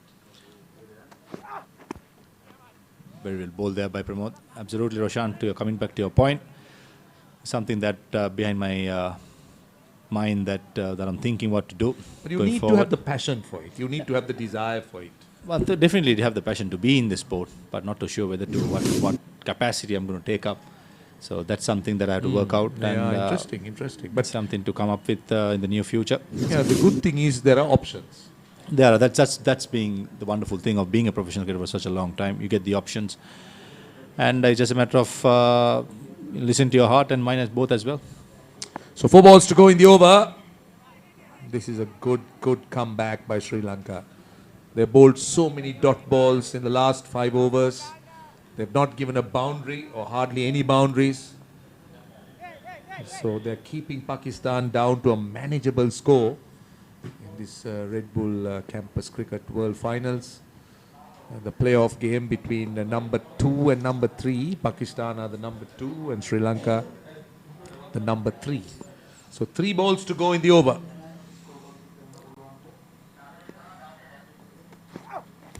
Very well bowled by Pramod. Right in the block call, not giving the length, or not letting the batsman go it underneath and try to hit it straight back over his head. That is Pramod Madhushan. Slightly slingy action. Try getting it perfect Yorker there. With decent pace as well, should be said that. As you see the replay there. Yeah, right in the block call. Perfect Yorker there. Pitch it right in the popping crease. No chance there.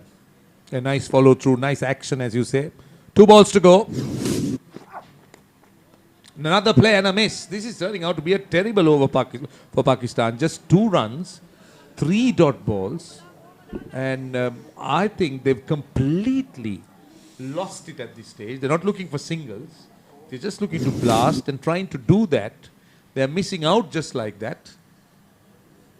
Batting in the death is not all about swinging or slogging. You got to be able to read the field and use the bowler's pace as well. See another dot ball there, Pramod Madhushan. Brilliant over to finish, just conceding 2 runs away with 4 dot deliveries, and Sri Lankans have done really well to restrict Pakistan. Is at 142 for 8 after being 50 for 1 in the power play, Roshan. Absolutely a brilliant comeback by Sri Lanka. They should be commended. 142 for 8 should disappoint Pakistan, but not the Sri Lankans. They have held their nerve. They came back very strongly, regrouped well. Well, their first 6 overs weren't great. We spoke about the fielding being a little bit below par, but I believe the way they have come back, the way they have bowled, the way they have fielded towards the end has been simply magnificent. 142 for 8. The Sri Lankans should be patting themselves on the back and also should be telling themselves that it is within their grasp, unless, of course, they spoil it from here. But for Pakistan, after a very good start, as you say, they'll be very disappointed. I think momentum clearly with Sri Lankans. That's what they want when they go in for the second break. It's very important in T20 cricket, the momentum. That is exactly what the Sri Lankans did. Bowled well in the death overs, especially the over bowled by Pramod in the energizer over, which changed things for me. And as we see, the Sri Lankans quite happy. But saying that, Pakistan have a good bowling lineup. You see the replay there. First wicket down.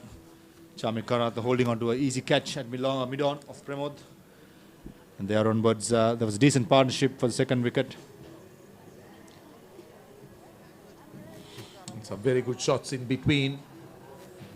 These are the highlights of the Pakistan innings, just in case you haven't seen. Some fine deflections. Just making sure that they took on the Sri Lankan bowling, slog sweeps, and some poor bowling too. Just helped Pakistan. And the sweep shot was very effective.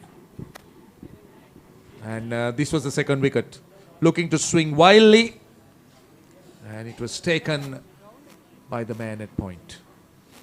Yeah, hot and cold for Sri Lanka when it comes to bowling. Beautiful shot there toward extra cover. Not that good feeling. When it comes to fielding, they were hot and cold, but mostly they fielded well for my liking. And there you go. As you just said, brilliant catch there by Dinu Wickramanayake of the skipper Koshan. Pakistan just kept going, and at this stage they really looked good. They look good to get something big. And this was referred upstairs. And that was the confirmation.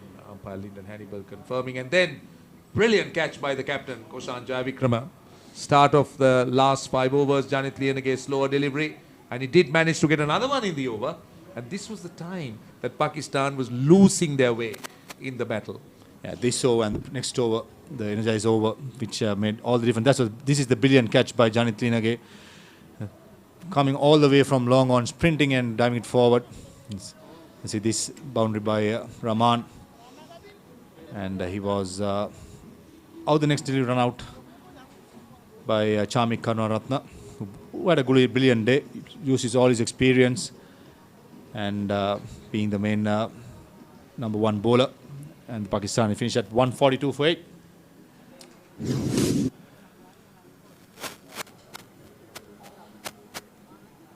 So 142 for 8, Pakistan in the Red Bull Campus World Cricket Final. And this is a look at the Pakistan scorecard. Just 2 scores that the Pakistanis could be happy about. Arzan Farzan, 53, and Kuram Shahzad, 34. But no one else really getting to double figures. But 21 extras in the process, contributing very handsomely to the Pakistan score, 142 for 8.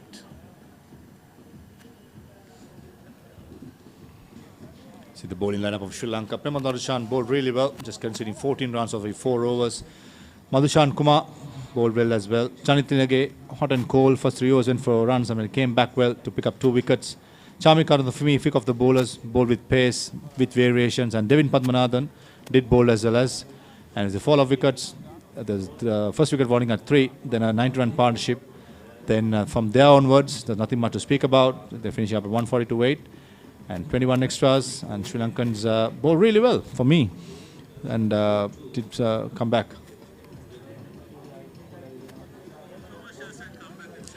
Yeah, we're going for the small commercial break. We'll be back with the second innings.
And after a scintillating innings, the batsman nears his century. I say, a streaker and a rozzer. Goodness me, what a chase.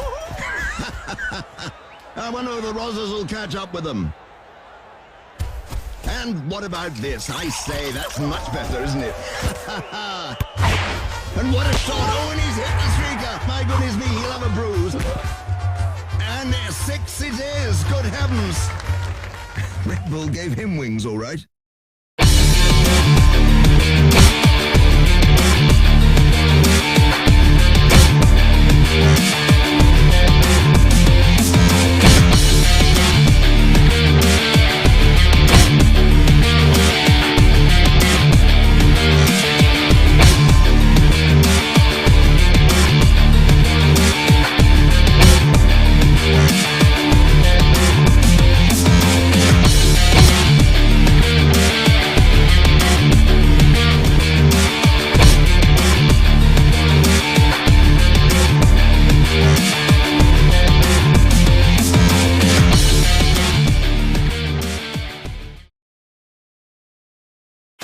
$199, 200.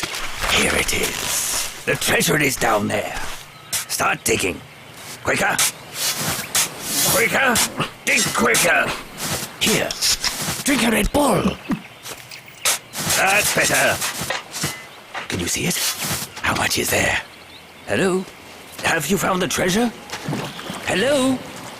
Hello? Red Bull gives you wings.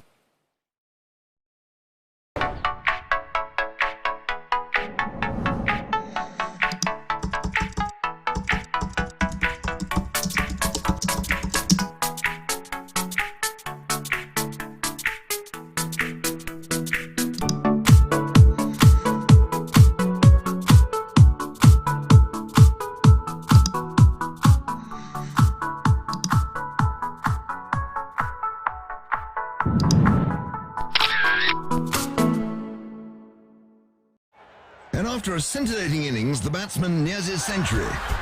I say, a streaker and a rozzer. Goodness me, what a chase. I wonder if the rozzers will catch up with them. And what about this? I say, that's much better, isn't it? And what a shot. Oh, and he's hit the streaker. My goodness me, he'll have a bruise. And 6 it is. Good heavens. Red Bull gave him wings, all right.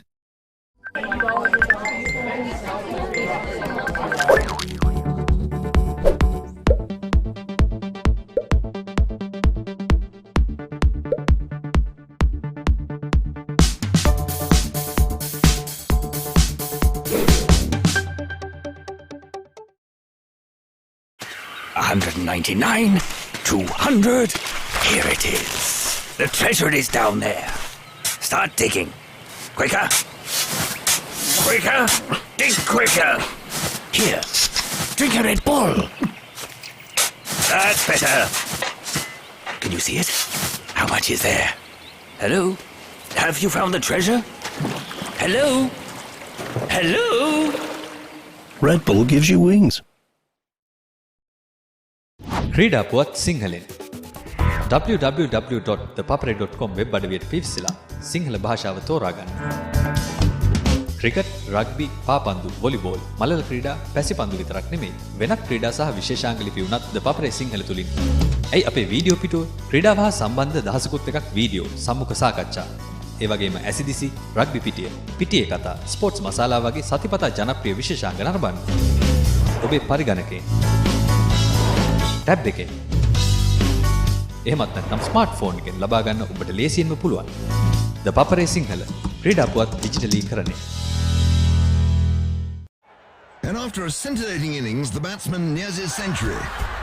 I say, a streaker and a rozzer. Goodness me, what a chase. I wonder if the rozzers will catch up with them. And what about this? I say, that's much better, isn't it? And what a shot. Oh, and he's hit the streaker. My goodness me, he'll have a bruise. And 6 it is. Good heavens. Red Bull gave him wings, all right.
Welcome back to the SSC. We are live from one of Sri Lanka's most picturesque cricket grounds on ThePapare.com, the Sri Lanka's #1 sports hub.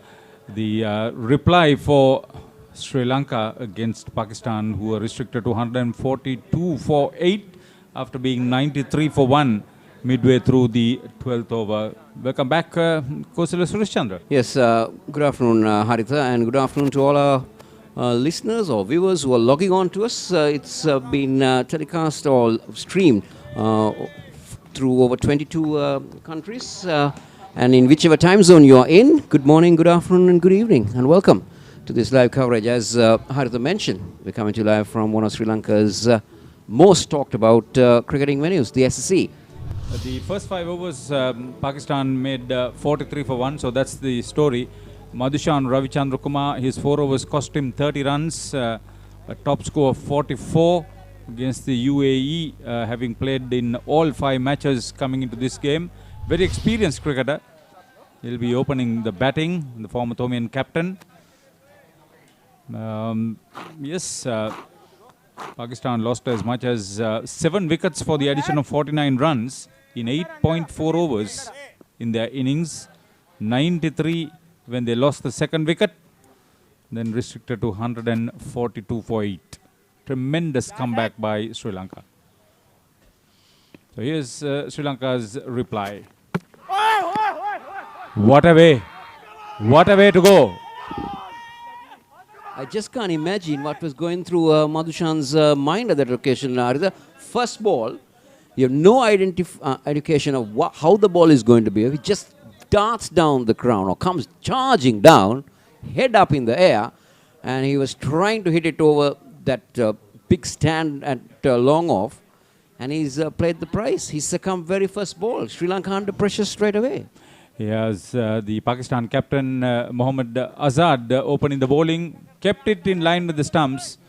For a very experienced cricketer, he has actually played a negative game for his team today. Madhushan Ravichandra. Negative outcome, trying to be positive from the word go, didn't work for Madhushan. He's out. Clean ball, Azad for no score. Sri Lanka, none for 1. Yes, having said that, just take a look at this. I was wondering what he was trying to do in the very first ball. He came down the wicket, no offense against that, but then the head up in the air, nowhere near the ball. Unbelievable. After all the good work, Sanjay Jayasinghe, who is helping us, here's Hashan Dumidu, one of the better players in the lineup. 250s, with a top score of 76 in yesterday's game against the same opposition here. He's been the star player. Most runs for his team in this tournament, in the World Finals. Sri Lanka youth player. That's neat. That's neat. I like Asad's approach, Haritha. He's bowling wicket to wicket, gets across and then darts it in. On that occasion, definitely will hold a big part in this Pakistan defense against this total. Sri Lanka's first over was bowled by Pramod Madhushan. And he bowled his 4 overs for just 14 runs. There were 14 dot balls. And 4 of them came in the energizer over against the right-handed batsman. And he bowled the last over, bowled 4 dot balls against the left-handed batsman.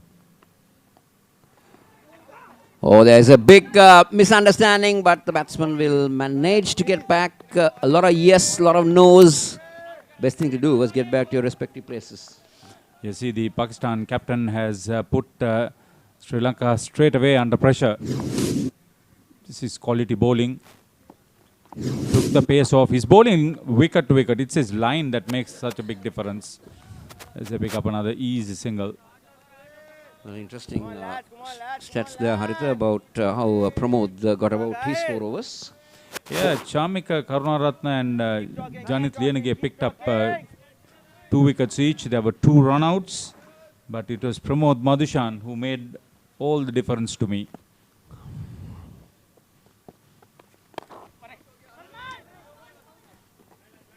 Neatly played. Lakshana gets off the mark. And that would end the first over. Sri Lanka 1 down for 4.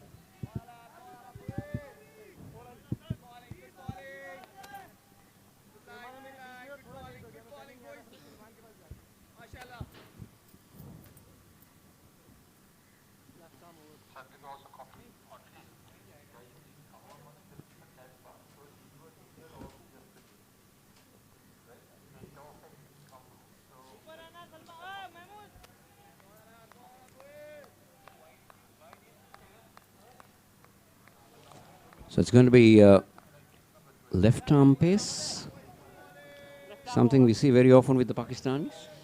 Oh yes, he can certainly generate a lot of pace. The best 5-over session for Pakistan when they were put into bat was the first 5 overs. They made 43 for 1. Rao Salman. He's been very expensive. His economy is over 9 runs and over. Lakshan wouldn't mind it. Free scoring batsman.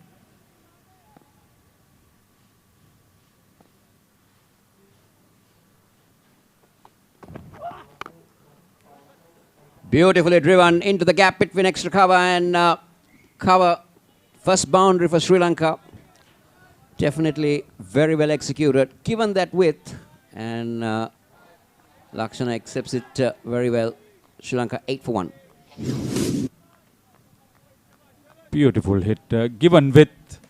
Didn't try to overhit. Got down on one knee. Just take a look at how he manages the transfer of weight. It's a good comeback delivery from Rao. That one shaped in towards the right-hander, Haritha. The first one was shaping away. Packed offside field, 6 men. There's a ring of fielders on the edge of the 30-yard ring.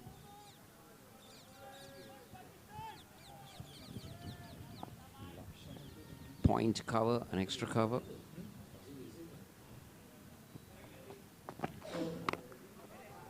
Better delivery once again. So Salman adjusting his line now, getting into some rhythm. Trying to drop it in the right zones.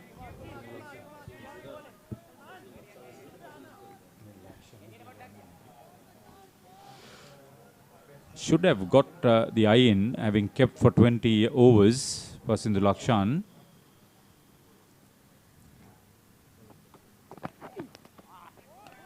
Oh, good carry on that occasion. That had some bounce. You said they would be effective. His left arm was always, it's an asset to have a left armer, Haritha, in your side. A good left armer who can take it away and bring it back to a batsman. Pakistan has had a number of left arm fast bowlers playing for them.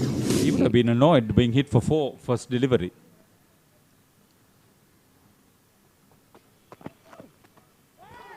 Oh, beautiful over. Very well directed right across the batsman. One more ball remaining. No, it's been called an over. So, just 8 runs for the loss of oh, no, one wicket. No, it's not the over. The Pakistanis thought it was the over. No, it isn't.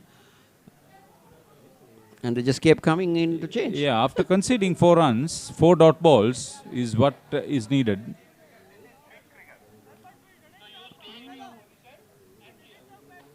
Salman Rao.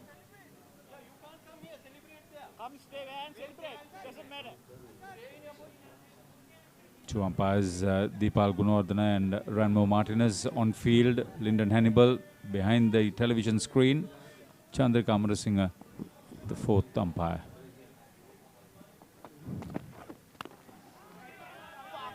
What a beautiful over. 4 runs off the first ball. Next 5 goes for dots. After 2 overs, Sri Lanka 1 down for 8. And after a scintillating innings, the batsman nears his century. I say, a streaker and a rozzer. Goodness me, what a chase.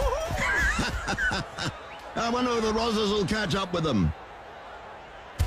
And what about this? I say, that's much better, isn't it? And what a shot. Oh, and he's hit the streaker. My goodness me, he'll have a bruise. And 6 it is. Good heavens. Red Bull gave him wings, all right. 8 for 1, Sri Lanka. The skipper will continue. Spot on.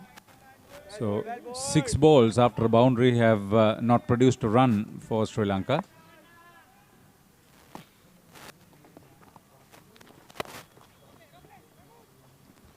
Oh, he got that into the middle. beautifully bisecting the two cover point fielders. Drop shot, gave with good shot from Hashan Dumindu. Well, there's little margin for error on this track, Haritha. The moment you stray on the offside or you drop it short, the batsman has time to rock back on the back foot, and that is very well placed into the gap. Watch the ball very carefully, off the hand, off the pitch. Now, this is good. Good cricket, working the single after the boundary. Sri Lanka need a good partnership here. Yeah, the second wicket partnership for Pakistan was 90.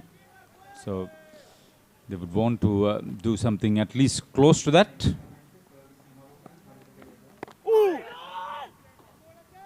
This is good. Rotate the strike. Keep it going. Plenty of batting to come at average level. So it's up to the likes of Sharma Kakarot and Hashan Dumindu to do the extra. This is good. Very good cricket. Playing it with soft hands, dropping it on the offside, and straight away calling, and both batsmen responding well to pick up a single. That's what they should be doing, Haritha. Yes, that's his experience. He's played at national youth level, has played a lot of club cricket, Hashan Dumindu. Played it late, played it with soft hands. This is good. You can't get the boundaries, get the singles. That's what's needed. That's 3 overs gone. Sri Lanka 16 for the loss of 1 wicket.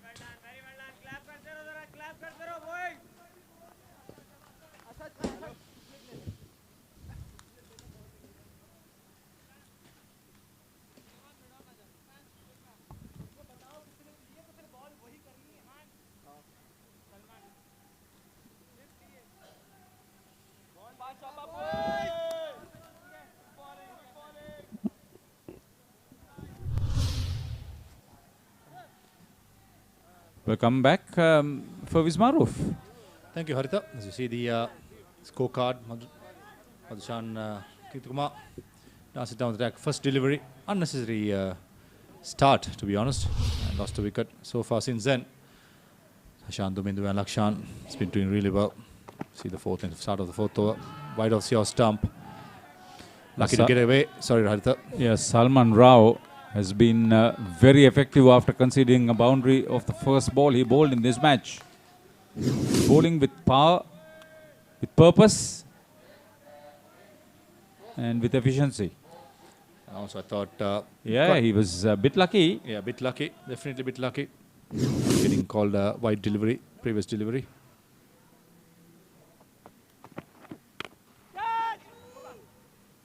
It's well struck. He was waiting for it, half expecting the short delivery. Couple of runs. Important for these two to really play the bowling on merit rather than do something silly. Indeed, it's important that the two batsmen keep rotating the strike, get the scoreboard moving, but also to keep the wickets intact to chase down this moderate score. They should actually build up on the 7 wickets they picked up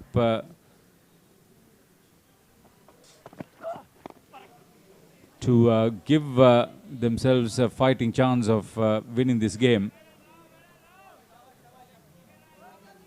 49 runs conceded as they picked up 7 wickets. Salman Rao, sturdy character, well built. Predominantly pitching, hitting the back of the length, trying to get the bounce, trying to make the batsman uncomfortable. And predictably, the two batsmen hanging in the back foot, knowing that Salman Rao is hitting the back of the length most often. It's well struck, played with flair. He was almost a premeditated shot, but very well executed by Hashan Dumindu. Yeah, more than premeditation for me, Haritha. He was expecting it to be short. Was Salman in even the previous over as well as this over was hitting the one length, which is a short of a length, and Hashan Dumindu making the maximum use of it, staying right deep in the crease and slaughtering towards mid-wicket for an important boundary. That's good cricket.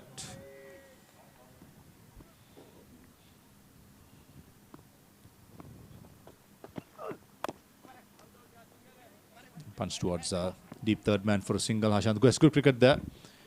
Boundary on a single, taking the pressure off himself and putting Lakshanka back in the strike. 24 of 3.5 overs.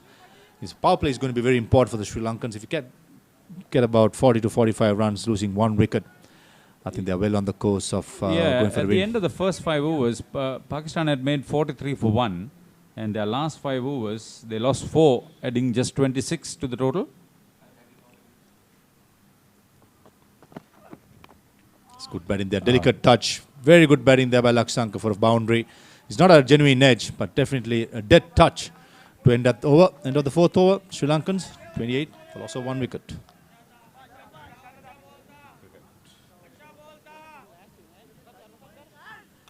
$199, 200.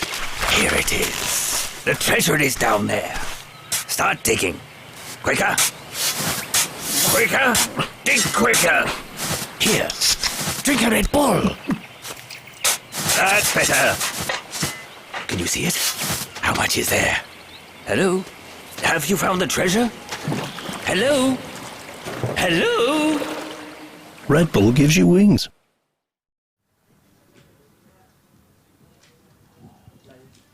Winners of this match will meet the team from India in tomorrow's final at this same venue. Salman Rao going for 16 of his 2 overs, 12 in that last over, which also included 2 fours. Both batsmen need to double figures. They've got a decent start.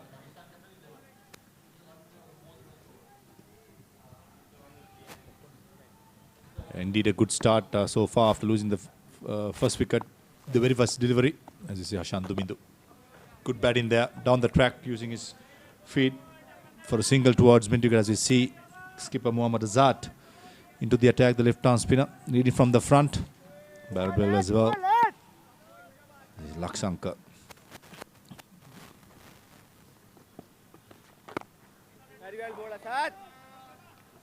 He's keeping the batsman quiet. More than anything else, he's doing the basic right. Just get the ball in line with the stumps. Indeed. It's very important that Lakshanka takes the right measure when to go big. And it's important that when he's not going big, to rotate the strike and get Hashant Dumindu, who's been stroking the ball really well, into the strike.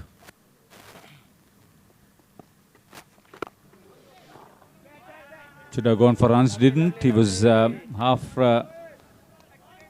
looking to defend. 3 dot deliveries there by Asad. Very important that he keeps pressure on the Sri Lankan players. There's 4 deliveries on the trot. It's not good batting by Lakshanka. The ball is not there to hit. It's important that to use the singles to rotate the strike. He's not using his feet either.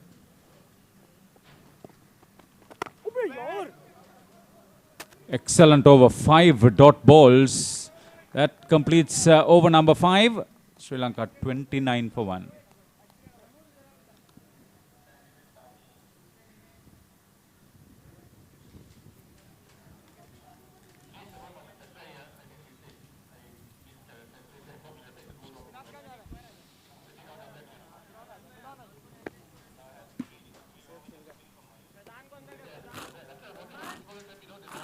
Good over, last over by Mohammad Azad.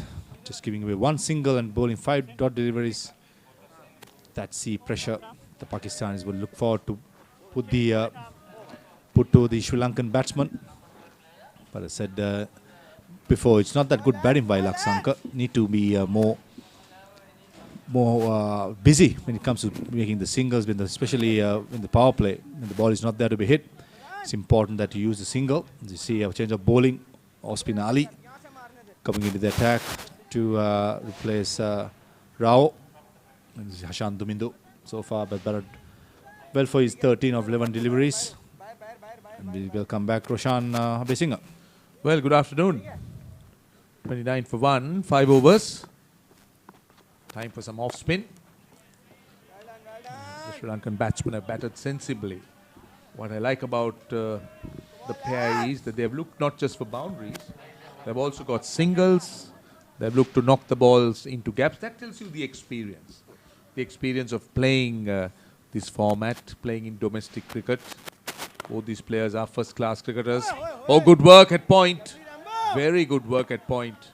Now, let's not forget that the power plays are on, so the field restrictions are on.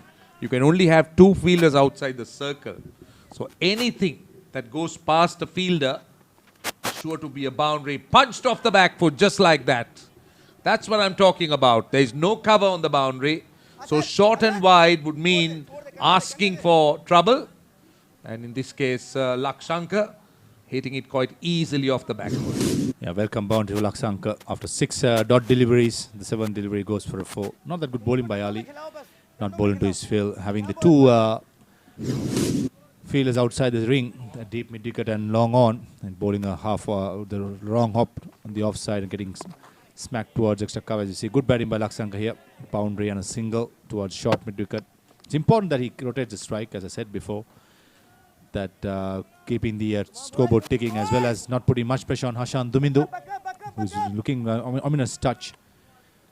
And when batsman is batting well, it's important that he gets more of the deliveries to face. And 2 deliveries more in the power play. Again, another single. Sometimes wonder whether the line Ali is bowling is right. Because he's bowling wide to the off stump. There is no cover on the boundary on the offside. So the length is important. Where you don't allow the batsman to go through the offside. That's through that man. And in fact, a well fielded at cover could have easily gone through that offside.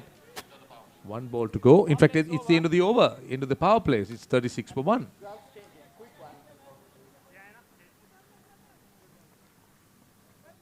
And after a scintillating innings, the batsman nears his century. I say, a streaker and a roser. Goodness me, what a chase. I wonder if the rosers will catch up with them. And what about this? I say, that's much better, isn't it? And what a shot. Oh, and he's hit the streaker. My goodness me, he'll have a bruise. And 6 it is. Good heavens. Red Bull gave him wings, all right.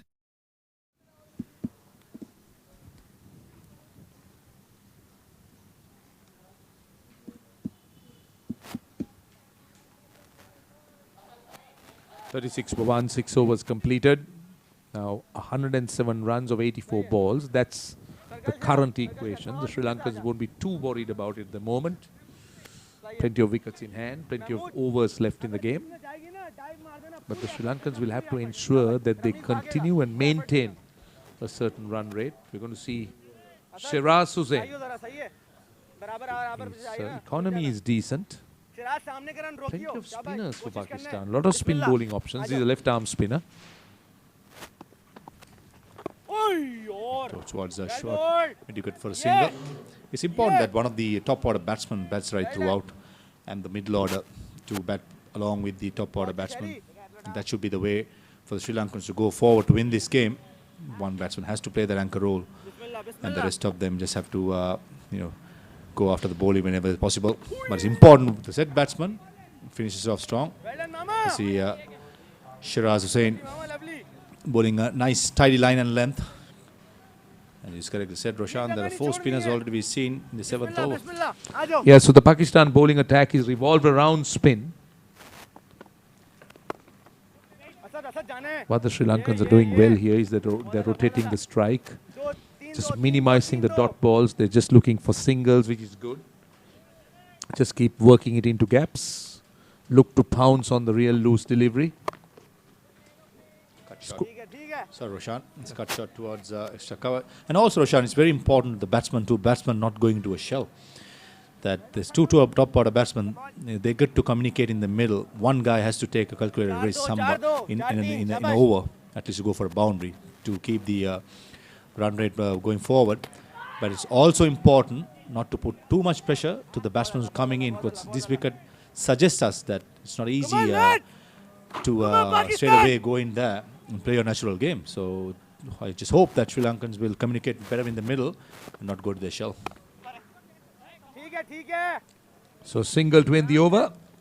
It's 40 for 1, 7 overs completed.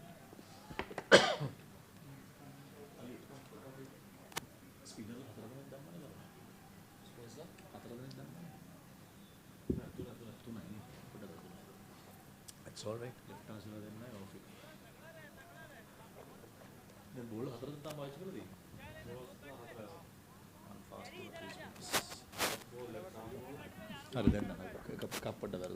That's okay.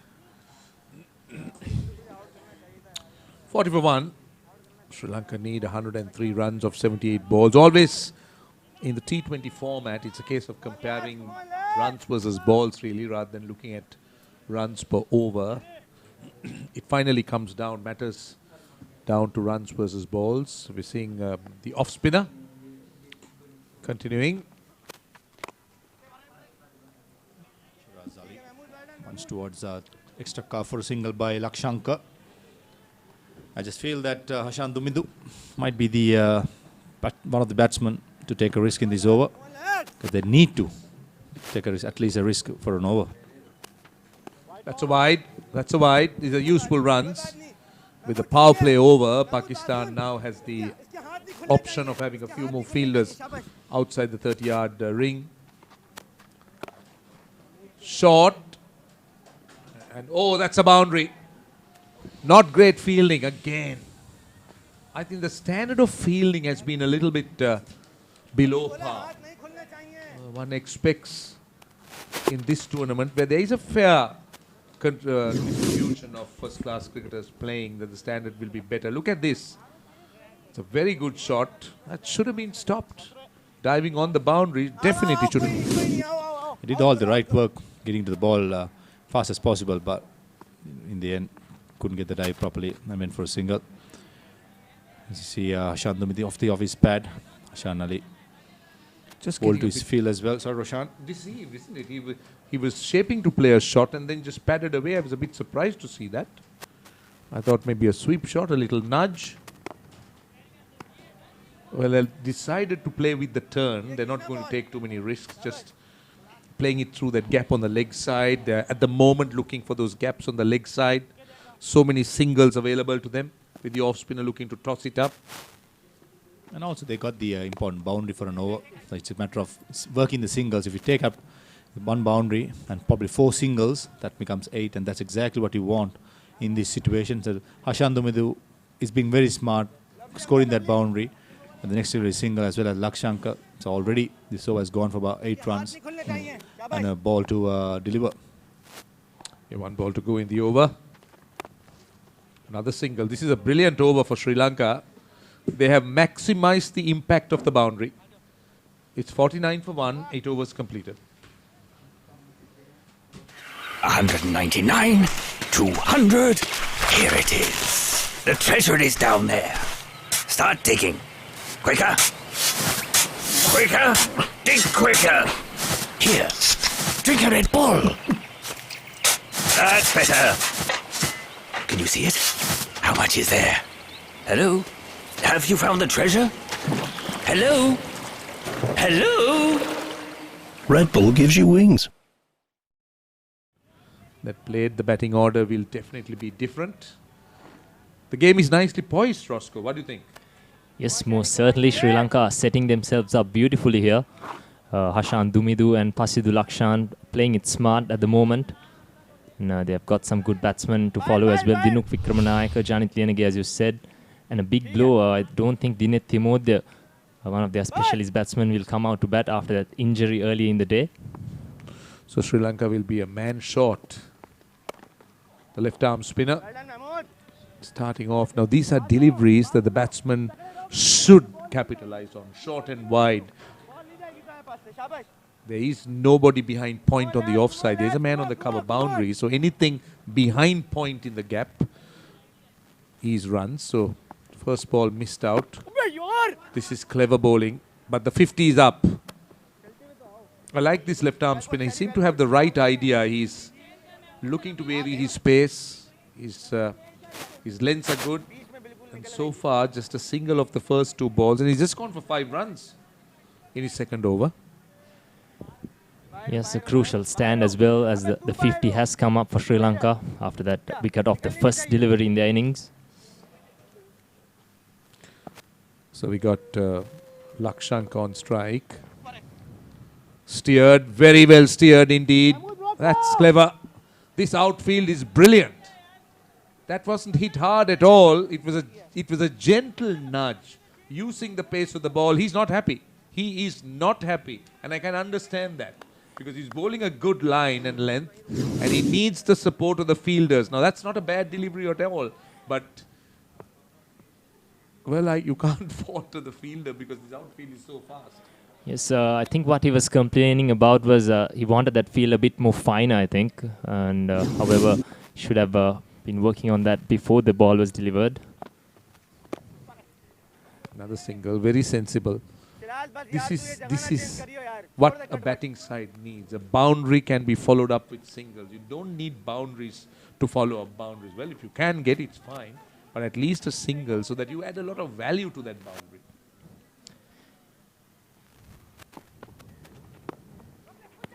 Quick single here, good running, very good running. Dropping the ball almost in that gap at short mid-wicket, soft hands, and off they go. So Sri Lanka 56 for 1 in the 9th over, going just above 6 runs and over. Sri Lanka need to hover around 7 plus. Very gettable in terms of a run. Oh, that's the armour. That just kept coming in. 56 for 1. Sorry, with a spinner on, it's so difficult. What is your sister doing? She's older than you. Yeah, she's 8 years old. Alright. Where is Charlo? He's also in Australia. Then Auntie Pushpa? She lives there. Uncle, no news, no? No. He was lost in sea. He's lost in sea. Is he dead? Yeah, he never came back. So we're assuming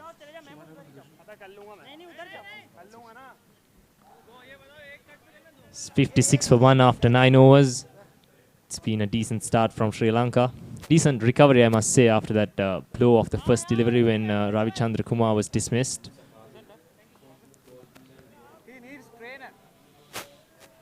That's a nice height to watch cricket. I think that's right at the far end. It's a bird's eye view. It's indeed a very good spot to be watching the cricket. And it's turning out to be a very good game as well. Pakistan dominated Sri Lanka yesterday, but today Sri Lankans have been much better. And they are definitely in with a chance to book their place in the final tomorrow. Hamza Kadir, another off-spinner. Well, the Pakistan side is infested with spin bowlers. They have so many spin bowling options. So they take off a lot of pace of the ball. You make the batsmen work for their runs. And they have been quite decent with their bowling. They're pretty decent spinners. Now this off-spinner Kadir also started off well. Once again, very good play there from Lakshanka. He moves on to 29. It's interesting to note that Pakistan were also in a very dominant position earlier in the day. They were about 90 for 1 at one stage before they lost their way during the latter part of their innings. I think the Pakistan's strength has been their slow bowling. The thing about a slow bowler is he gets through his overs quickly, and particularly when you're bowling dot balls and when you're in a good spell, you can get through your overs quickly, and the batting side may not even realize that the bowlers have got through so quickly and they have so much of catching up to do. What Sri Lanka will need is a few good overs. Now, when I say good overs, I'm not referring to overs with 6 or 7 runs. They just need to draw even a little bit. Look at the comparison. They're going at just above 6. They need a little above 8. So maybe 2 overs of 10 runs each, maybe, if they can. Now, will that be called a wide? Was it a deflection? Let's see what umpire Deepal says. Yes, it's a bye, in fact. Interesting call on that occasion from the umpire. wonder whether the movement of the batsman as he moved inside the line really made him call it a bye rather than wide. 2 balls to go, 1 ball to go in the over. It's a dot ball, so Sri Lanka going precisely at 6 and over, 60 for 1.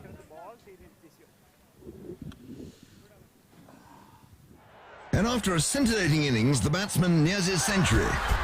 I say, a streaker and a roser. Goodness me, what a chase. I wonder if the rosers will catch up with them. And what about this? I say, that's much better, isn't it? And what a shot. Oh, and he's hit the streaker. My goodness me, he'll have a bruise. And 6 it is. Good heavens. Red Bull gave him wings, all right. After 10 overs, 83 runs to get in 10 overs for Sri Lanka.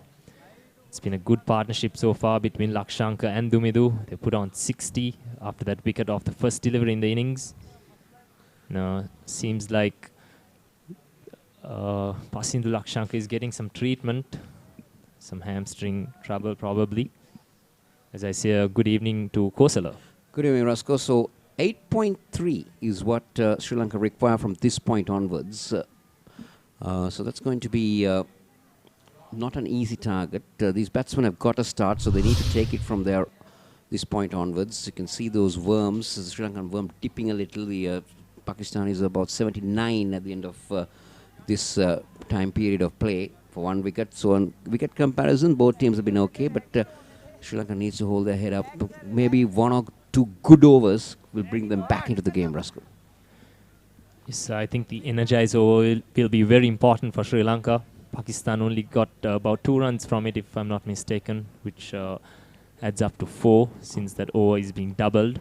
Just to interrupt you, Roscoe, you've been playing cricket for a long time. You see, if you were out there in the centre, especially this energizer over, because it's been picked by the batting side, I think you need to pick it when you have 2 set batsmen in the, at the crease. So I think this might be a good time to take it and turn things around for Sri Lanka to get that added runs, maybe that good over that we were talking about.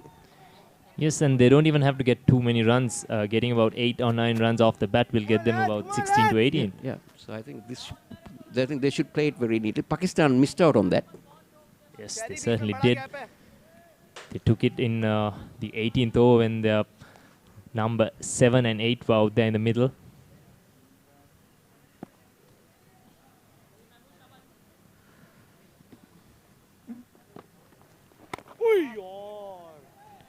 Shiraz has been impressive. He's just conceded 11 into his 3rd over. He doesn't give it a big spin, isn't it? He just brings it with the arm, tries to tighten up the batsman. It's a good looking stroke. In fact, he has not got a lot of connection on it. So just a single. Lakshanka moves on to 30 of 34 deliveries, interestingly. It's been a good partnership by these 2 batsmen. They've gone almost about run a ball so far. But they need that boundaries coming in. The singles are not going to help their course much because they will have This is a good looking stroke from Dumidu. And some footwork in the deep by the Pakistani fielder.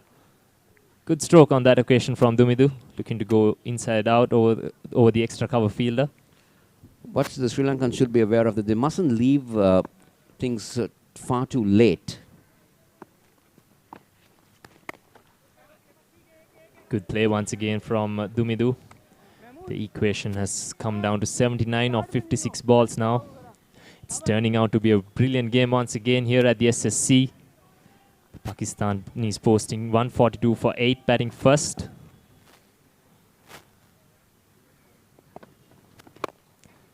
This is a good looking stroke, but he might find the fielder. No, in fact, he's gone over the fielder's head. That's a timely blow for Sri Lanka and Lakshanka as well. Well, definitely what the doctor ordered. We were talking about 9-10 runs and over, and I think this over has brought them 10 runs. So a good-looking stroke, definitely. The good thing, Roscoe, that he got underneath that one. That was the key for him, and he got the elevation just enough to take it over the long-on fielder. That ends over number 11. It's 70 for 1.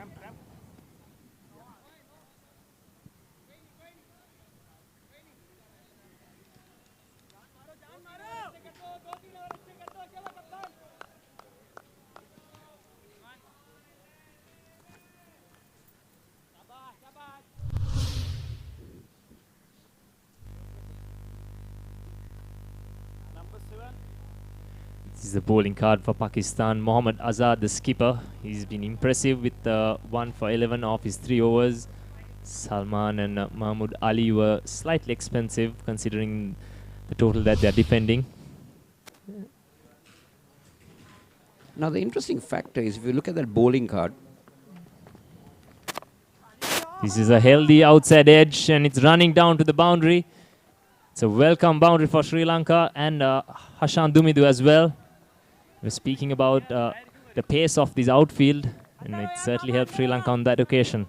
Yes, they are definitely lightning fast. 143 is the target that Sri Lankans are looking for. The 8th boundary in this innings. Because the 2 best bowlers have only 1 over each to go. So that's also important where the Sri Lankans need to really capitalize on that. It has been a very, very smart partnership so far. They put on 75 for the 2nd wicket. It's come off 67 deliveries as well. Just the ideal platform that the Sri Lankans needed. This is another cheeky stroke and it will find the boundary as well. Lakshanka is on the move. Well, I think he's realized that Sri Lanka needs to get a move on. They need to get ahead of the required run rate if possible, or get very close to that, maybe to get into a runner ball, which will make them very comfortable. So I think that's exactly what's happening right now. We have 2 good overs coming Sri Lankan's way. Yes, passing to Lakshanka, getting inside the line of the ball on that occasion and helping it on its way. Using the pace of the bowler to a certain extent as well.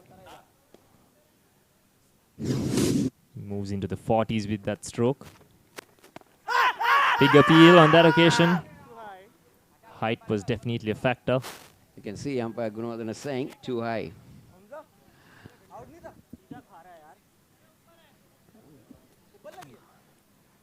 There's been a considerable amount of bounce in this wicket, Roscoe. Yeah, you could definitely the height a factor there.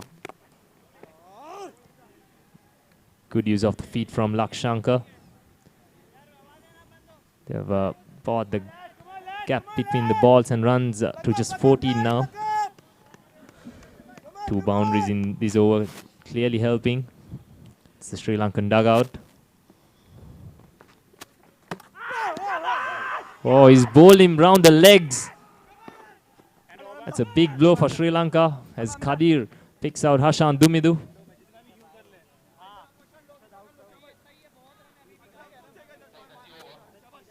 They had got 10 runs off that over already. And Dumidu has walked a bit too far across his stumps and he's lost his leg stump. Is this the opening that the Pakistan is needed? Yeah, it's going to be interesting on how the remaining Sri Lankan batsmen go about their business. Hashan Dumidu bowled Kadir for 35 of 32. Sri Lanka 80 for 2. 199, 200. Here it is. The treasure is down there. Start digging. Quicker. Quicker. Dig quicker. Here. Drink a Red Bull. That's better. Can you see it? How much is there? Hello? Have you found the treasure? Hello? Hello?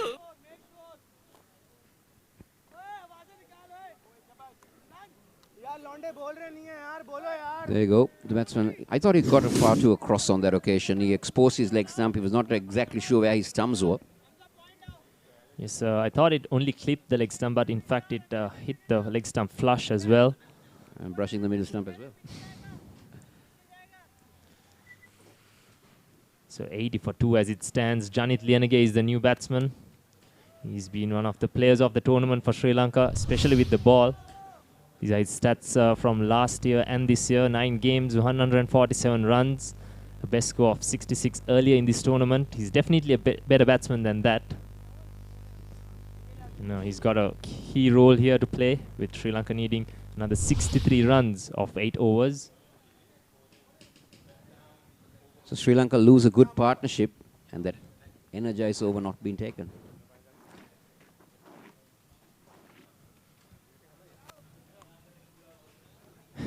That's our cameraman, Varuna Lakmal.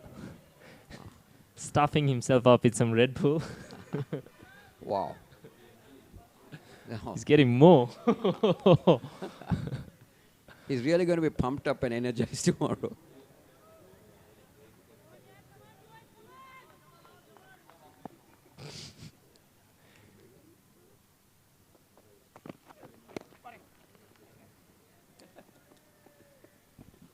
Lakshanka gets off strike with a nudge down towards deep backward square. Lianage will be on strike for the first time.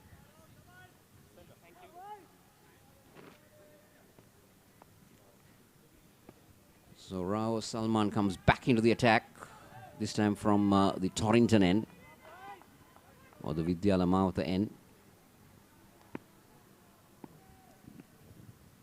Into his third over.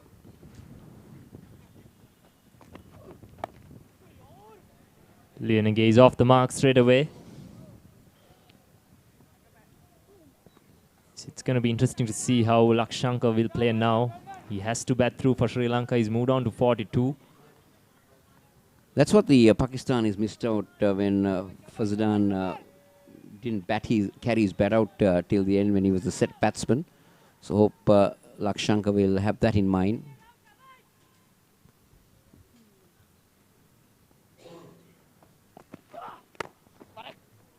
Slow one from Salman.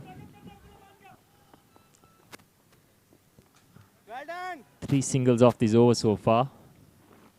Sri Lanka wouldn't mind that, especially after the loss of Hashan Dumidu in the previous over. They need 60 or 45 deliveries now. It's a nervous looking camp, I must say. But I would say they're on top at the moment, the way things are. With 2 wickets down, you've got 8 wickets in your hand, and you need another 60 odd runs. With the energized over to come as well. And especially in a format of this magnitude, 60 or 44 balls is always gettable. Yes, indeed. Just over 8 and over. Shouldn't be an issue with the likes of Tinuk Vikramanayaka, Supeshala Jayatilaka, and Koshan Jayavikrama to follow as well. They will miss out on Dinet Timodya though, who had an injury early in the day.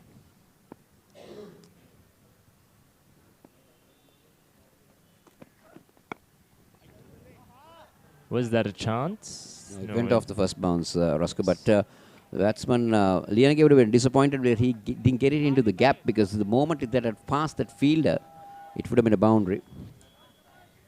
It's a good field placement as well. They've added 1 extra fielder to the offside, and he's in the gully region to stop that single.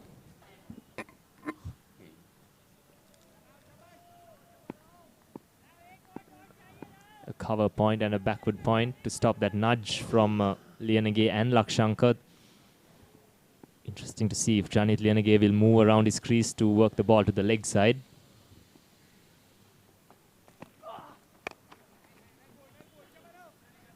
Slow bounce on that occasion, and Lianage finds the vacant onside field to pick up a single. 13th over comes to an end. It's 84 for 2.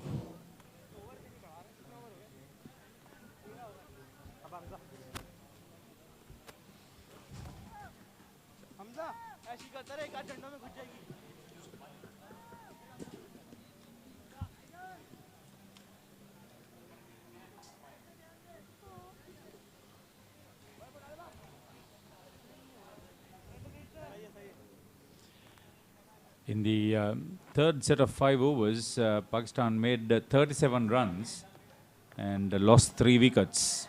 So it's important that Sri Lanka, who have added 24 runs in 3 overs,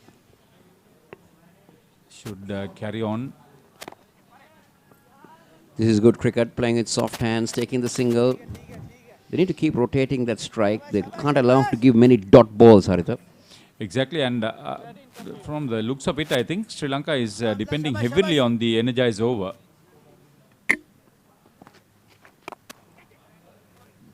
Driven pretty hard, but only as far as a single. But I'm still a strong believer, Haritha, that you need to get that energized over when you have 2 set batsmen in. Yeah, that's the tough call.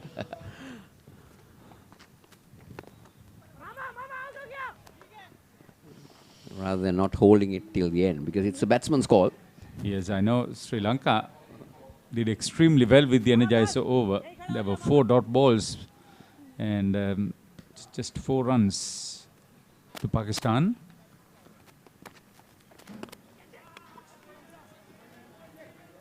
Big swing and a miss. He must be tired, Pasindulak Shankar. He's conceding more dot balls despite a fairly good contribution with the bat.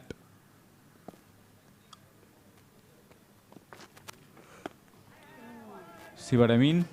He's not using his feet. Swing and a miss, and this is good bowling on the part of Salman. It's not Salman, it's Qadir. Hope what Nishanta Veerasinghe, the coach, is telling.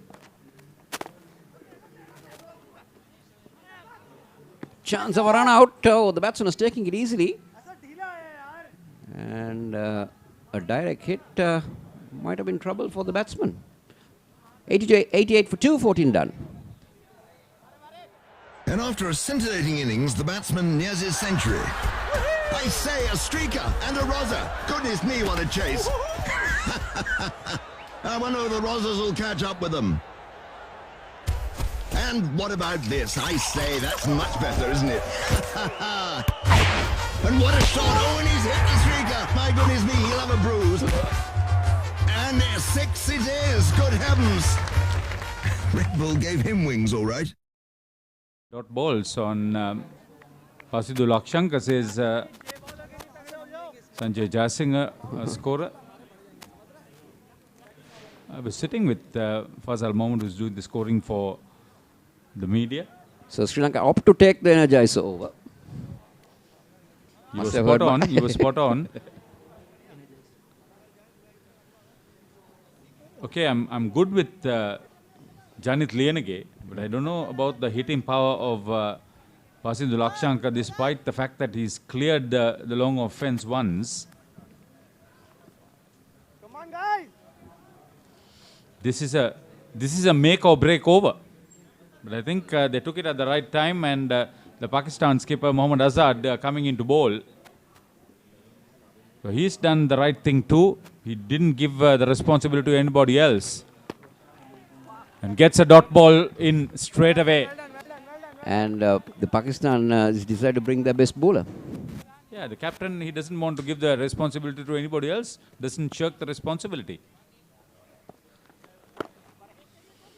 Right, that's 1. So that means 2.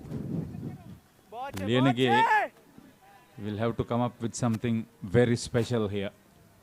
1 hit to the boundary is what they require. Oh, this is good on the part of the bowler. Brilliant stuff. They are actually strangling Sri Lanka, the Pakistan captain. This was a make or break over. Brilliant stuff. Brilliant stuff. Appeal for a catch, but the noise, I think, came when the bat hitting the ground. So what can Lienege do in the 2 remaining? Sri Lanka have got only 2 runs. Pakistan got only 4 runs. Yeah, they have a 4 dot balls. Very concerned lot.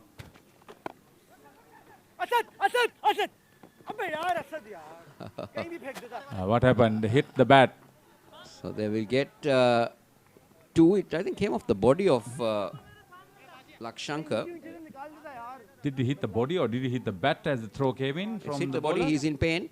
Is it? Yeah, he's in pain.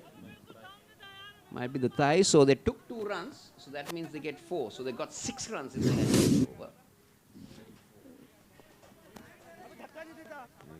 Yes, yo, it hits him on his elbow. Ooh, that painful. will hurt. That will definitely hurt. So, what's happening? There's some attention on him.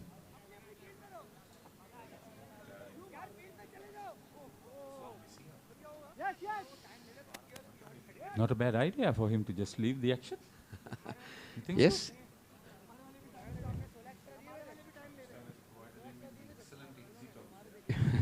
Now, what happens now Well, is his exit has been provided. it's not been taken. He wants to continue. Can't blame him. He wants to get to the half century. But with some really good batting still remaining.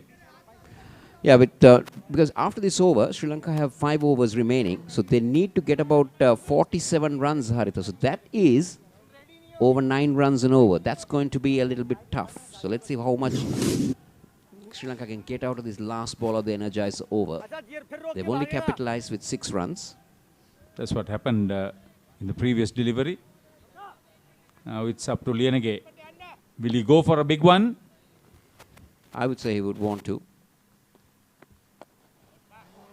Well, he's done exactly that. He's gone inside out and he's cleared the ropes for a maximum 12 runs in all. Sri Lanka go up to 106 at the end of 15.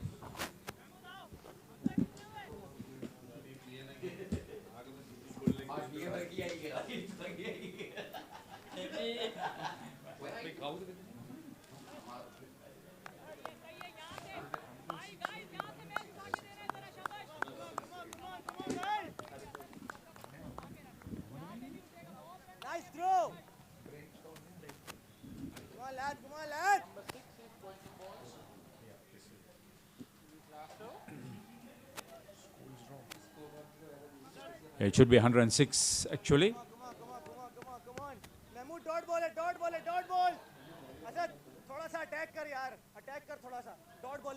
That's correct. 36 runs to tie in 30 balls. That's much better than what it was. I've been disappointed with Lakshanka. Yes. Haritha. I think he's played a poor game here. 46 or 48 balls. He's just not taken the momentum with him. So Kadir will concede a couple, but under the context, without conceding a boundary is good enough. Yeah, definitely. But having said that, but I'm sure you agreed that Lakshanka needs to be a little bit more proactive. He needs to carry on. That's better. He needs to play a few shots like that, but still not finding the boundary. So now Janit Lienege needs to take a calculated risk here. He needs to play a few shots. And because there is a lot of batting left, I would rather see Lakshanka doing that. But Janit Lienege is forced to play a few shots. Quick single. This is a tight situation, no doubt about it. Sri Lanka has kept too much to be done at the death. That's what worries me as well. Clever, very clever. Very, very clever indeed. It's good to see him playing shots like that. At least at this stage, he reaches his half century. It's an important one, but I wonder how useful it has been so far. Let's hope that he will keep the bowler guessing a little bit more. Well played, Pasindu. But you need to do a little bit more. Very cleverly played with third man inside the circle. That's an option to go.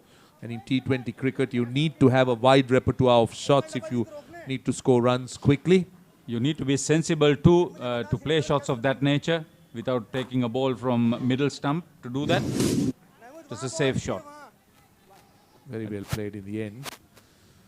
But where is Sri Lanka at the moment? They got 8 wickets remaining. That's a real comfort. Goes for another one. This time he'll be looking for an easy single. A good over. A good over for Sri Lanka. 115 for 2. 199, 200. Here it is. The treasure is down there. Start digging. Quicker. Quicker. Dig quicker.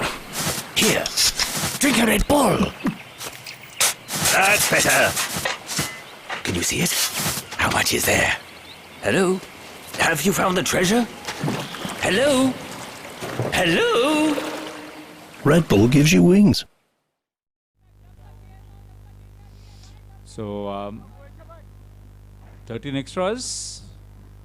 Good 80-run partnership for the second wicket. Only 2 bowlers amongst the wickets. And 28 runs off 24 balls. Much more comfortable for Sri Lanka from where they were in. At one stage, the gap was 17. Now it's down to 2 runs here.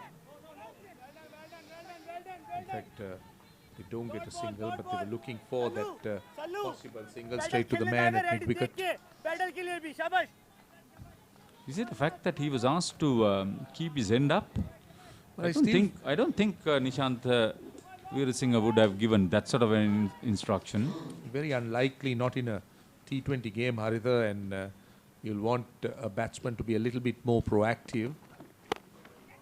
Good shot. Good shot. It's gone all the way for 6. Now we are seeing the full range. And it's good to see him attempting shots like this, particularly at this stage when Sri Lanka needs to move on quickly. And a good 6 over long on. I think he surprised the bowler and everybody else at the venue. Brilliant. He made room for himself and he's seeing the ball well now. That's a second 6 for Pasindu Lakshankar. Cleverly read off the hand. They'll want a second run here. They're coming back for 2. Turning out to be a good over. Sri Lanka now is more or less even keel in terms of runs and balls. 123 for 2. The target is 142, so which means they needed 20 runs more. I thought the target was 143. Yeah, 143, I beg your pardon. So they need 20 runs more of 21 balls. So that's a very comfortable situation when you got 8 wickets in hand. Oh, he goes for something big. Brilliant stuff. Lakshankar is in a hurry. He is definitely turning it on here. I think he's now showing the reason why he took his time. So he's making people think otherwise. Lots of people were critical the way he batted. He was too slow, but he's now making use of the solid foundation he laid. Very good shot indeed. 2 sixes already in the over. Better delivery, good comeback delivery. Ooh. That's a good steal. Off the wicketkeeper's gloves. Fumble. Yeah, big over. Very big over. 14 of 20. 8 wickets in hand. Sri Lanka can't lose from here. Another look. Batsman well in, so no question of that being out. Even at this end, though, the ball hit the stumps. Both batsmen very, very safe in their zones. So 14 of 20. 8 wickets standing. Lakshankar looking good. And Lianage also 13 of 11. On strike at the moment. This time, very good shot from Janit Lianage. That's a 6. Would you believe it? Over extra cover. Made it look easy. Sri Lanka are marching along. 136 for 2. It's 20 runs off the over, was it?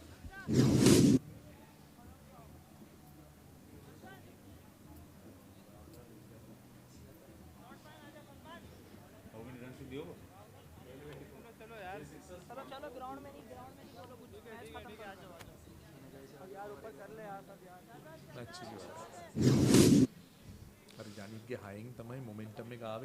You think that was the energizer over?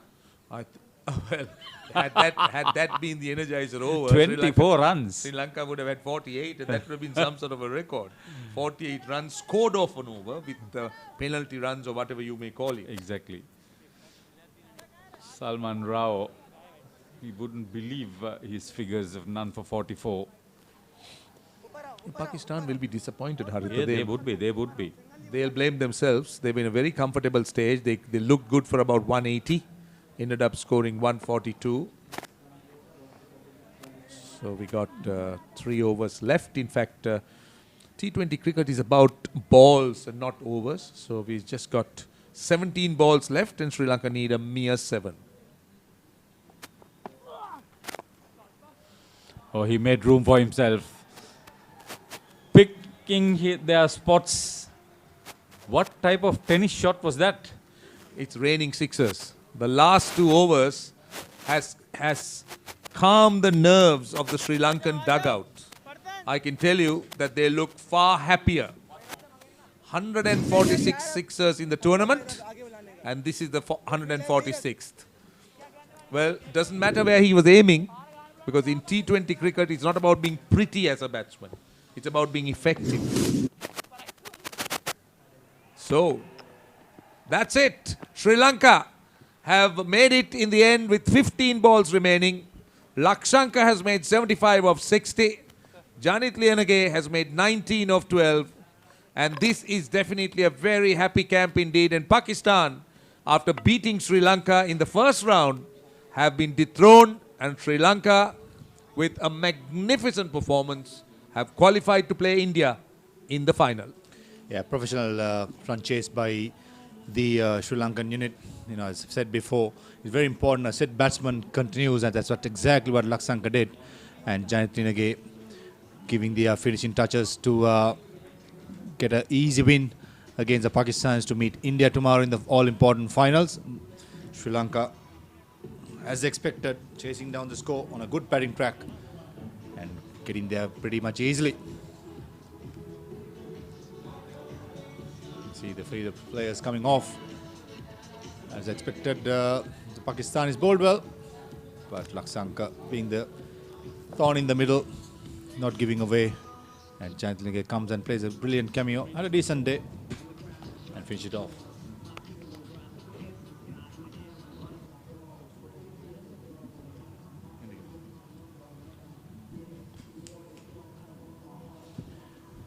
See the Pakistani Sri Lankans, the goodwill, shaking each other's hands. Sri Lanka won by 8 wickets with 15 deliveries remaining.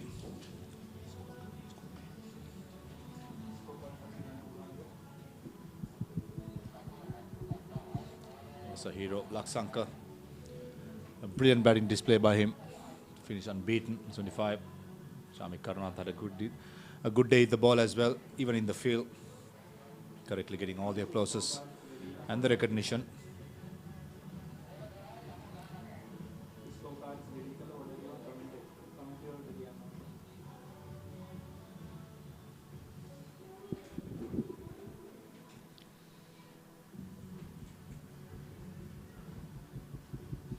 Pretty comprehensive win in the end for a playoff to the finals happening tomorrow against India. That's starting at 1 o'clock tomorrow. And you see the highlights here. The first delivery, we're losing the first wicket. And from there onwards, Hashan Dumindu and Lakshanka steadied the ship with some beautiful shots. And important partnership among the two players, playing some cricketing shots, not taking much risk, and taking that element risk when it needed. It was a calculated risk and a depth touch as well there by Lakshanka. A bit of bowling by Hassan Ali there. Pitching it short. Hashan Dumindu there, capitalizing on the loose delivery. Lakshanka showing his depth touch as well, not only about hard hitting. There you go. Just as he said, when he wants to lose the long handle, he did use it for a good effect. And mainly he's been the thorn. And there's go Hashan Dumindu, missing a straight delivery, straight to the leg stump. And then this was Janit Liyanage's show. The reverse sweep there, this calculated risk. That's what I was talking about before. Calculated risk at the right time, which is important on a set batsman. And he was very successful with that. And there you go, another huge sixer. Couple of them, in fact. And one more straight down the ground, aiming towards long on, but still good enough to clear the long off boundary for a huge thumping six by Lakshanka, who was the main batsman to bat out the entire 17.3 overs.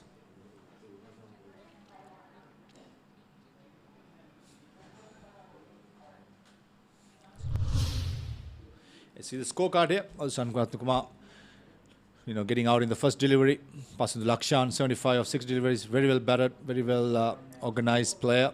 Hashan Dumindu, 35 of 32 played really well, giving good support to Pasindu. And Janit Liyanage came in, hit 2 lusty blows to finish 19 not out of 12 deliveries, 14 extras. It just took 17.3 overs to overcome the 142 to finish at 143 for 2. Sri Lanka BMS.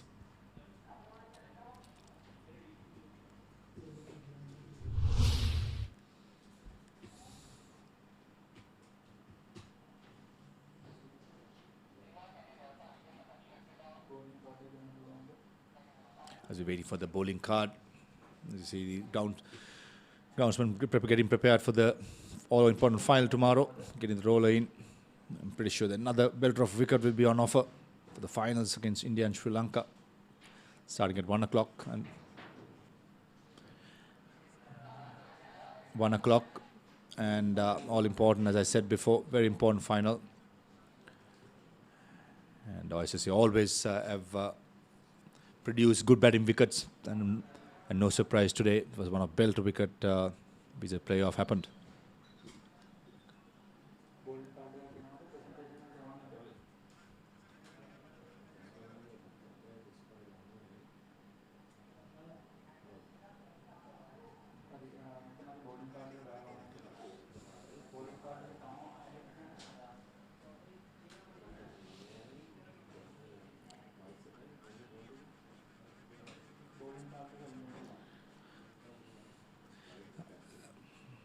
Here we go for a small commercial break. When you come back, it'll be the presentation.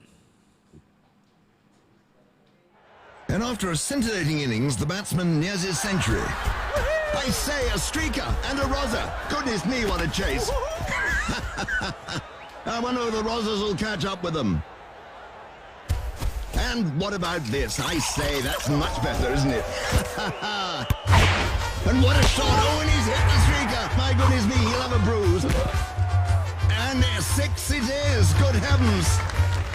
Red Bull gave him wings, all right. 199, 200. Here it is. The treasure is down there. Start digging. Quicker. Quicker. Dig quicker. Here. Drink a Red Bull. That's better. Can you see it? How much is there? Hello? Have you found the treasure? Hello? Hello? Red Bull gives you wings.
Welcome back to SSC grounds. As you know, Sri Lanka beat Pakistan in the playoff and going to meet India in the final tomorrow. And straight away, we're going to the presentation. Down there, we got ThePapare. Hello and welcome. Thank you very much for your presence. We've had a wonderful game, the playoff match in this World Finals 2018 between Pakistan and Sri Lanka. Can we have a round of applause for the two teams for an excellent game? And Pakistan so competitive yesterday and today. We've got our match referee Pradeep with us for the Player of the Match award. And he had a good look at it and picked up a person who was involved in the middle right through the game. Ended up as the top scorer and hit the winning runs. Pasindo Lakshanka of Sri Lanka.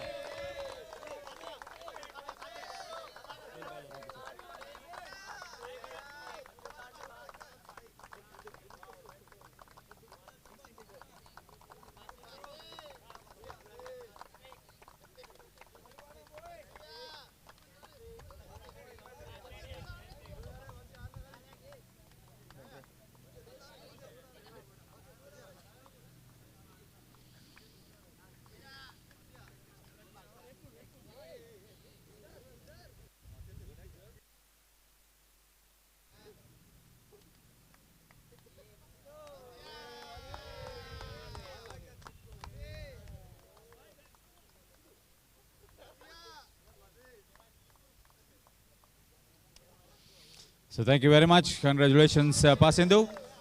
Thank you, Pradeep. It was a good game, a match that went both ways right throughout, and that's what made it all such an interesting one.